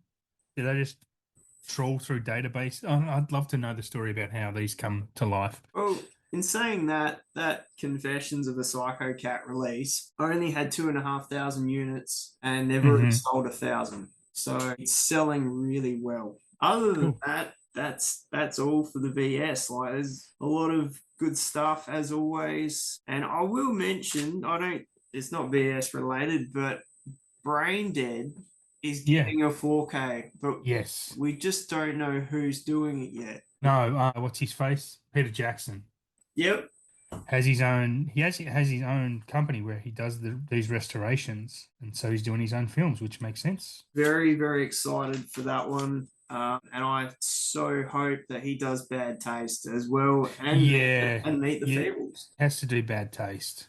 If he's doing that, then he has to do. Again, they released the lesser ones just to test the market to see if they're going to sell them, I think. Well, Bad Taste has never had a legit Blu-ray. Nah, no. It's It only had hasn't. I remember being shown that. It might have been like a bootleg VHS or something that I saw that on. I can't remember. Cool. Well, that sounds interesting, all that VS stuff, that's for sure. I'm going to go through the Australian stuff now before we go on to what we want to come to 4K. Where do I start here? I know I've covered a lot of this off before, but some exciting ones for me. The Phoenician Scheme, which is the latest Wes Anderson film, that's coming September 10. This is the one I've actually been going to, nearly brought this a few times at Overs because it's out of print. Kung Fu Hustle is coming back. I fucking love Kung Fu Hustle. Have you seen it? I haven't. I might even buy you a copy and send it to you because it's fucking great. It's so funny, man. It's so funny. The Running Man and Total Recall are getting reprints in September as well. Karate Kid 6 films in a Blu-ray box. No 4Ks, sadly, but it's just all those original 6 in a Blu-ray set. The Lethal Weapon Standard 4K is coming September 10. Ballerina was there, but I think that's been pushed back until October now. Ballerina. We have Labyrinth and Dark Crystal that I mentioned before. 28 Years Later is also coming out the same day as 28 Days Later will be coming out apparently the same day. No official word on that, but it should be Dangerous Animals, as we've just spoken about that day. The complete Yellowstone is coming out. That series. Sicario is getting a release in Australia. Finally, I don't think it ever got a 4K in Australia, Sicario. If it did, well, it's a re-release, I suppose.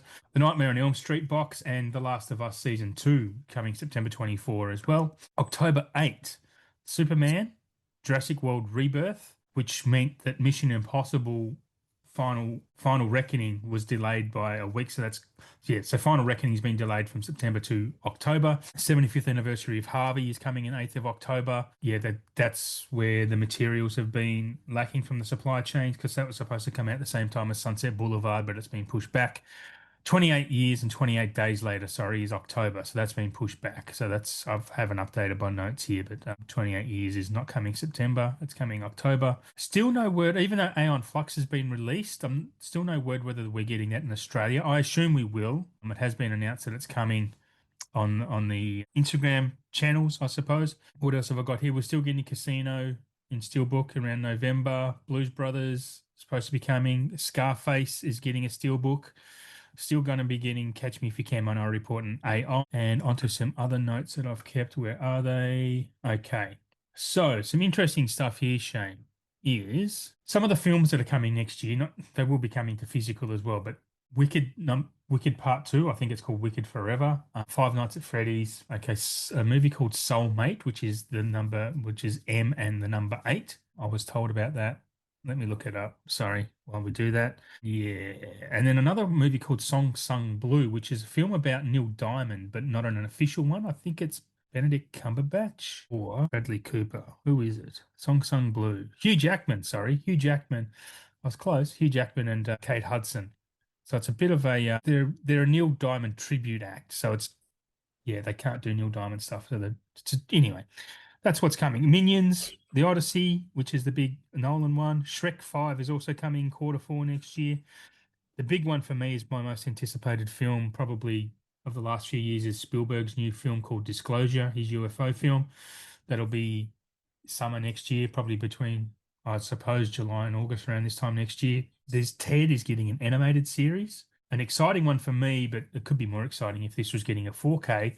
But The Burbs is having an 8-part TV series. Keke Palmer, Jack Whitehall, and Mark Prosk. If you've ever watched What We Do in the Shadows, Mark Prosk was the energy vampire. Colin Robinson. That's who that is. But The Burbs, I'm all over it. Whatever The Burbs does, I'm in. Have I said before that needs a 4K? I probably have. But yeah, but also new coming to 4K next year is, and I have other news after this. A Beautiful Mind, Notting Hill, and Kung Fu Panda 3 apparently in quarter 1. I think we are getting all the Kung Fu Pandas, as rumor says. We're getting anniversary releases of Fast and Furious. Shrek will get a 4K, Bridesmaids will get a 4K, and Happy Gilmore. We're getting that in Australia, which is good. So you don't have to buy the Kino one if you don't want to. We're also getting Barbarella, the Jane Fonda movie. I love Barbarella. I think it's amazing. And also The Warriors is getting a 4K. You know The Warriors? Oh yeah, yeah, yeah. Yeah. Come out and That's play.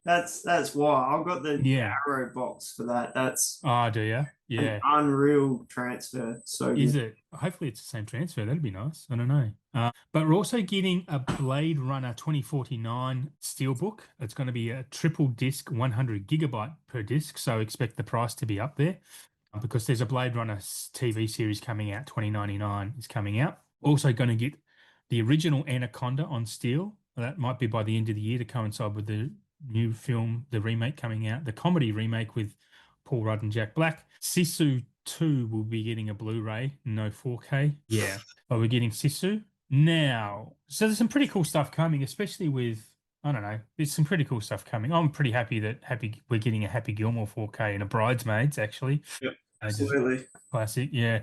Oh, also new to 4K, we're getting the Dracula Legacy 6 films, the Bela Lugosi films between 31 and 48. They're getting 4K releases. Unsure whether they're individual. I assume they're going to be in a box set, though. I don't think they would sell them individually.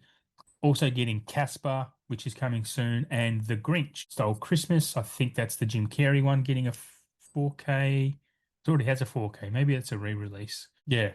But onto the bigger stuff. Back to the Future. They're getting steelbook releases. They've been delayed from October until December. They should be coming in December. They're being released individually on steelbooks. They will be 3 discs for part 1, 2 discs for part 2, 3 discs for part 3. They will not be JB exclusives. They will also be on the Easy DVD website. But what will be JB exclusives are the following: Premium Edition Back to the Future steelbooks, all individual films. They'll be around, those non-exclusive ones are going to be around the $65 to $70 mark. These premium edition ones are going to be pretty special. They're going to be around $125 each. And I'll tell you why with what they're coming with. It's a lot of artwork, it's a lot of paper, a lot of art cards. But part 1 will be getting an original flux capacitor drawing, like how it was originally sketched. This isn't everything, it's most of it though.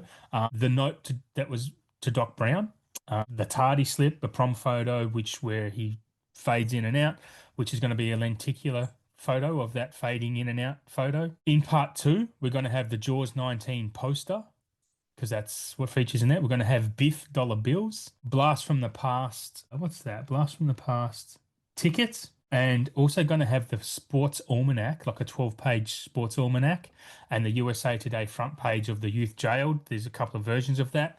Hoverboard art cards, and you can also there's going to come in a little pack thing where you can build your own hoverboard from like little cardboard bits and stuff.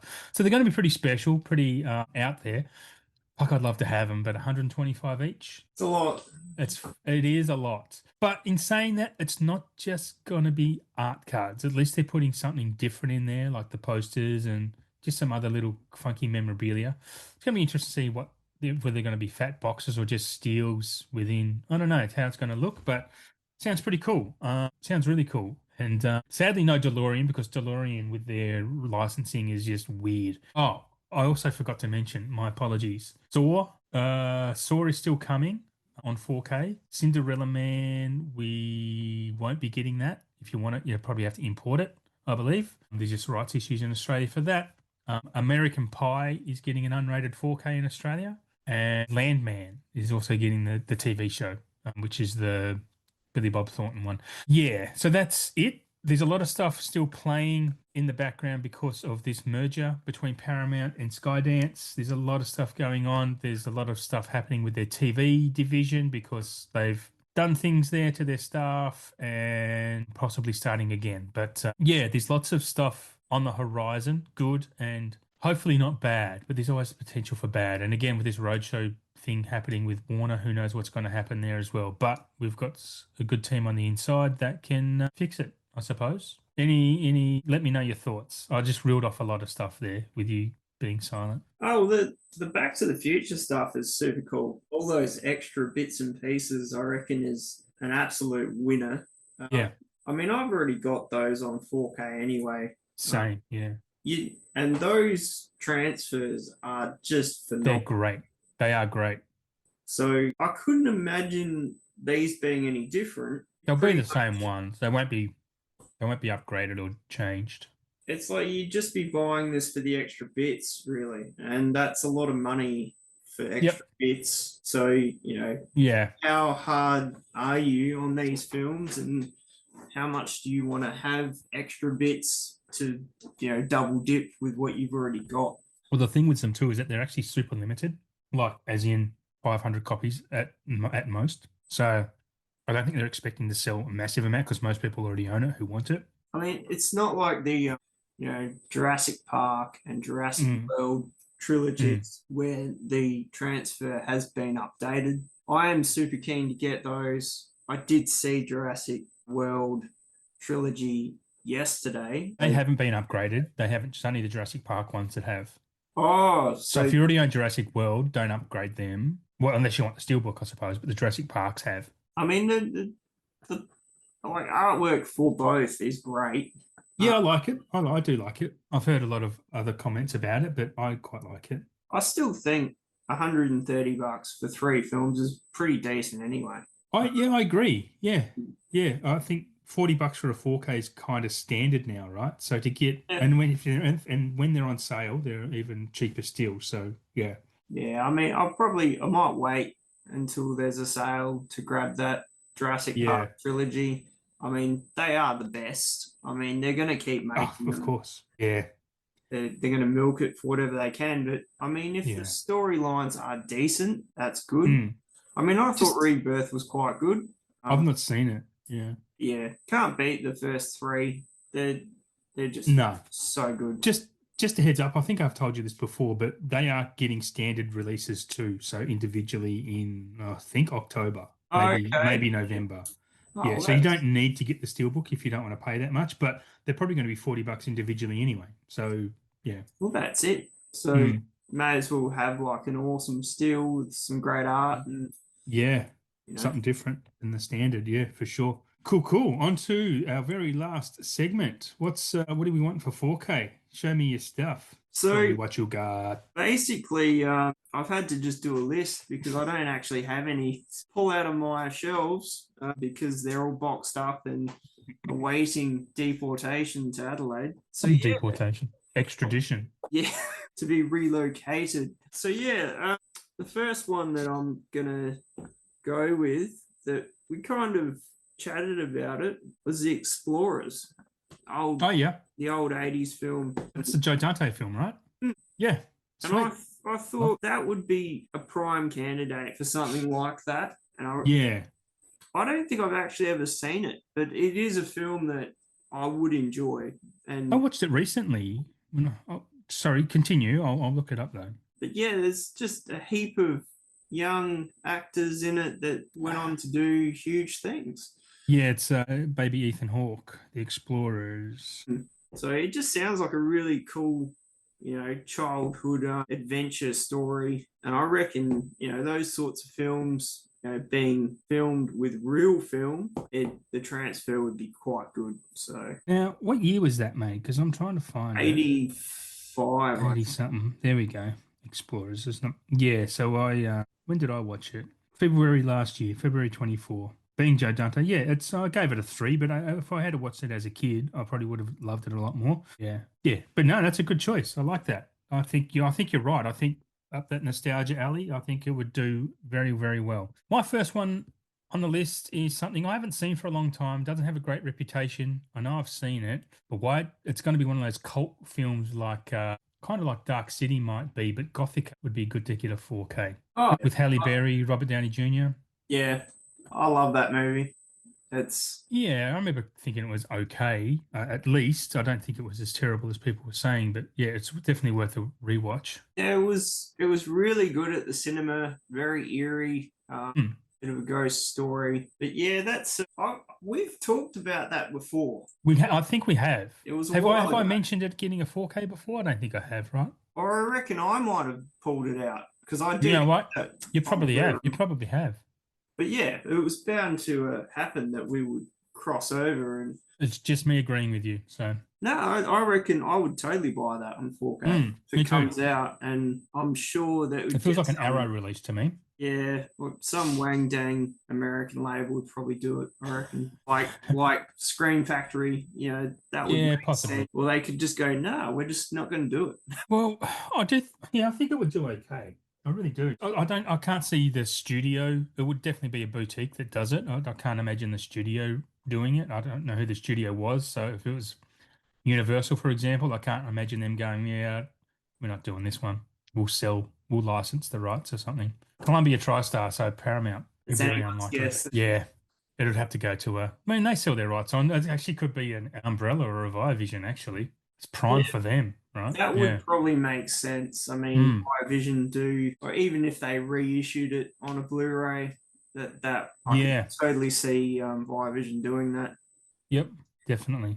What's Um, next cab on your? my next one is another childhood fave, and I reckon Arrow should do it. Flight of the Navigator. Oh yeah, yeah, yeah. That's Yep. not highly available. I think Second Sight actually did like a deluxe Blu-ray box for that one a few years ago. Okay. I don't even own that on anything, so I'm kind of going to hang out for a 4K now. But yeah, I love that film. I used to watch that a lot when I was a kid, and it's just fun film. Oddly enough, I've never seen it. I don't think I've ever seen it anyway. Worth checking out. Um, Yeah. if you love that 80s, nostalgia. Well, I read that's how Ready Player One came about. 'Cause I read Seth Rogen's book, and oh no, it might have been The Last Starfighter. Sorry, it doesn't matter. Steven Spielberg wanted to basically remake The Last Starfighter, and he met with Seth Rogen about it. But in the end, it didn't happen. He ended up making Ready Player One instead because he wanted that nostalgia fest. Yep. Yeah, yeah, I'm pretty sure that's what the movie it was. My next one is my one of my all-time favorite movies, especially from Hitchcock, is something you've probably never. I guarantee if you've seen this, I'll give you $2 million. It's called Notorious. Notorious is a gem of a film. I have a Blu-ray Criterion of it, but a 4K of this would be just something magical. It is Cary Grant and Ingrid Bergman. Such a spectacular film, like a political thriller, spy drama type of thing. Endlessly rewatchable. Perfect film, black and white, needs a 4K. That's probably all I'll say about it.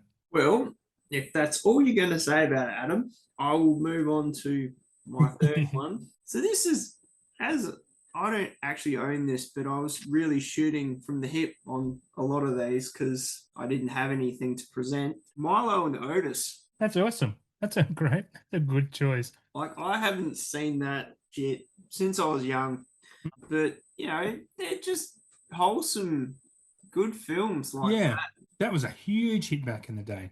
Huge. It was a big deal when it came out because there weren't a lot of films that had been done with animals like that. No.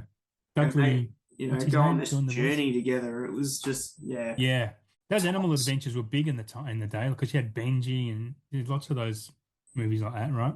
Well, Benji, that's probably another one. Yeah. If they redid stuff like that, I think it would sell well because it just had good vibes from back then. I don't think they get away with it nowadays because of animal rights and rightly so, right? Because those They're ruining animals, it. especially Milo and Otis, they weren't not treated well. Like from memory, they had to use quite a lot of different cats Yeah. because they just kept killing the cat, kept dying. Whatever they were doing, the cat was being killed, so they had to have various cats. Yeah, those films are great, but at the same time, they really pull on the old heartstrings because of the animal-related drama. Yeah. But that's why we keep watching them because they're enthralling. Well, yeah, they were nice little wholesome films. Perfect family films for the 80s. Next one is another film where, if you've seen this one, I'll give you 1 million, maybe not two. It's a relatively new film and it hasn't had a physical release at all. Even if you've heard of this film, I might send you $10. It's called Snack Shack. Snack Shack. Have you heard of it? No. There we go. Okay, you owe me $10. It was only released last year. It's got Gabrielle LaBelle in it. If you don't know Gabrielle LaBelle, he played Lorne Michaels in the recent Saturday Night film, and he was also the young Spielberg in The Fablemans? I haven't seen either of them either. Oh, haven't you? I need to Okay. get onto that. Well, Snack Shack is set in the early 90s, and it's basically these two guys. They run the snack shack in the pool, in the swimming pool, this small town swimming pool, and they kind of, it's just a coming of age film. These guys they're the best mates, and they fight over girls, and then it's kind of really funny. It's just a wholesome, fun movie. Doesn't have a physical release at all anywhere ever, and you can probably deduce from that how I managed to see it, but yeah, it's really underrated, worth a watch, and I'd love to see. I'm just putting it on this list because I want to see it somewhere, somehow. It needs a release of some kind because it's great, really underrated, and needs to be seen. Yeah, That's weird that it doesn't have a release at all. Like it's just, yep, releases get just a DVD. it's super strange. It really is. Even if you look at it on Amazon, it's just you can rent it or buy it, but you cannot own it. Pardon me. That's unbelievably bizarre. Yeah, I agree. Yep, on Google, you put in Snack Shack, click on shopping. No, does not exist. Very strange. What's your next one? So this is Snack Shack, right? Yep. From 2024. Yeah, that's the one. That's the one. 2024. Yeah. DVD. Where? What do you want? On eBay. Yeah, well. How come it's not even on Google that exists? So there is a DVD of it. Very expensive. I reckon that's a bootleg. Yeah, I'm not sure. Because if you go to Google and put Snack Shack DVD, it just does not exist. Well, there's nothing for a Blu-ray either. It's just DVD. So hard to say. You don't know what you're buying online sometimes. No, definitely not. Yeah, and it's going to cost about $80 to get it from the US. Yeah, maybe it's a US release, but even if the US only get it in DVD, then it's needs something more, right? Yeah. I think it's sketchy. I think it's a bootleg. Anyway. Yes. So I don't know if I'm going to use my next one because I just had another one pop in my head that I reckon would be really cool. So I might save that for another episode. Right. Grandma's Boy. Oh man, why are so many people talking about this film lately? So many people. Because it's hilarious. I don't know. It's really funny. Like, I don't know if I've seen it. You need to check it out. I may even own it. It would be on some streaming service. It'd have to be. Yeah, even probably. a Blu-ray of that is hard to get a hold of. Yeah. I don't think it really had a decent release here in Australia. I'm pretty sure I saw that. I think I've seen it. I saw that. It was a while ago. But oh, really? Alan Covert, just great film, very funny. Isn't it an Adam Sandler thing, isn't it, with Nick Swardson? Yeah, I'm sure Sandler would have been involved with it because it's got all those from 2006, so it would have been DVD back then. Yeah, definitely. Yeah, it's got like Linda Cardellini in it, which is really cool. Yep. Peter Dante, Joel David Moore, Kevin Nealon. Yeah, it's just even Jonah Hill's in it. I mean, it's a no-brainer. Now this next one, I think I'm going to say something you've already said before. Have you talked about Go getting a 4K before? No, but that is a no-brainer because that's hard to get anywhere. Yeah.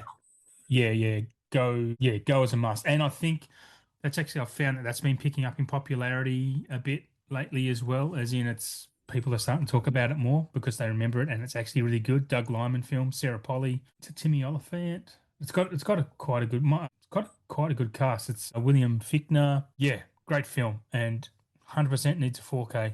I did see Brendan also. Dupree went to the movies on Instagram. Yeah. In I think it was his Prime sales, maybe. He got a Blu-ray of it. Yes. And even to get the Blu-ray, it's pretty rare. Like, it's not one that's out there to just go, oh, yeah, I'll just go grab that now. But great movie. I only own it on iTunes. Yeah. Yeah, it's $35 on Amazon right now. If it hits sale, then I'm expecting a 4K. Again, that seems like a Shout Factory type of release to me. Oh, for sure. Yeah, that would be pretty cool. Cool. Awesome. I'm glad you had mentioned it. What's your next one? Your last one? So I'm going to go out strong with an absolute classic. Mrs. Doubtfire. Oh, yeah, man. That's a cool choice. I should watch that today. Like, seriously. I've got time. We need more Robin Williams on 4K. Yeah, and again, that would be coming from the studio who made it. There's no way in the world a studio would let that be licensed out. I'd like to know what studio had that at the time. I think it might be Universal or a Paramount thing. Yeah, but yeah, you're right, Mrs. Doubtfire. That would sell really well, especially collectors nowadays. That's a really nostalgic film, and that would Even do Blu-ray really well. of that is Yeah. not easy to get a hold of. I don't think it's here in Australia. I have it on. I know I actually picked up a Robin Williams triple set on Easy DVD last year, and it has Mrs. Doubtfire, Good Morning Vietnam, and Dead Poets. I think it was like Yep. $17. It wasn't expensive at all. You can probably still get it. Actually, I'll even search for it now while we're here, and so our listeners, if they want that, can still buy it. Yep, $22. It's Mrs. Doubtfire. Good morning. Yeah, three movie pack, $22.97 at the moment. Is that DVD or Blu-ray? No, Blu-ray. They're Blu-ray. Yeah. That would be good. I don't think I even own that one at all. No, well, I brought it because I, oddly enough, had never seen Good Morning Vietnam. I remember being around when my family had watched it, and I was just walked out, and because I was sick of Vietnam movies, to be honest, because that's all there was in the 80s, and it's all I ever saw or heard of, and I was just over it. So yeah, I only watched it for the first time I think last year because I got that pack. But yeah, well worth getting. My last one, I would hope you've heard of this because I really like it. It's not that well regarded. I really love it. I've seen this movie, I don't know, a dozen times. I want to see if you can guess it. Stars Christopher Walken and Alicia Silverstone. I'm not going to tell you the third person. See if you can guess it off those two. Can you imagine? Can you ever imagine Alicia Silverstone and Christopher Walken in the same movie? Not really. Sissy Spacek, Brendan Fraser, Blast from the Past. Oh, I probably haven't seen that since it came out. Yeah, I love Blast from the Past. I remember watching that. I think I might have been working in the video store at the time, and I've watched it so many times.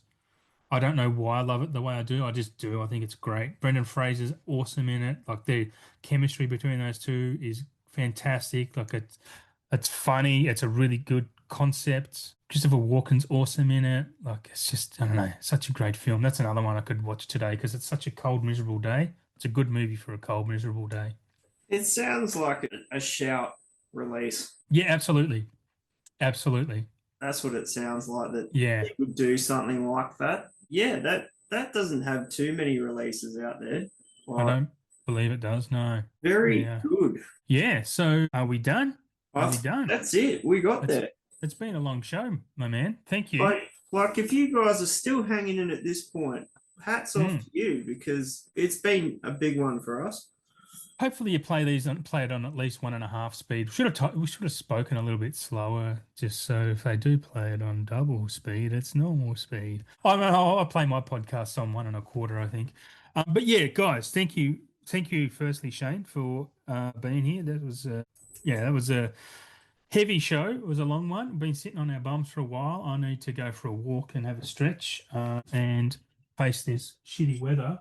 To all our listeners, from Sweden to China, across the globe, thank you for joining along. Thanks for being a loyal member of the Kerbside Army. I'm just making that shit up. KerbSide Collections is a member of the SPDM Crew podcasting network where you can find many decent podcasts, and one that has now dropped that I'm also hosting called the Super Fun Happy Horror Hour. The pilot of that dropped on Wednesday the 30th, and our first episode proper will be on the 13th of August. We're releasing those every fortnight. Yeah, got to plug the Super Fun Happy Horror Hour. Also, an Instagram channel of the same name, doing that with my good man and other good friend, Mike from Beyond Horror, who you can also catch on Instagram. Yeah, thank you all for tuning in and listening, and we will let you go right now. Gotcha.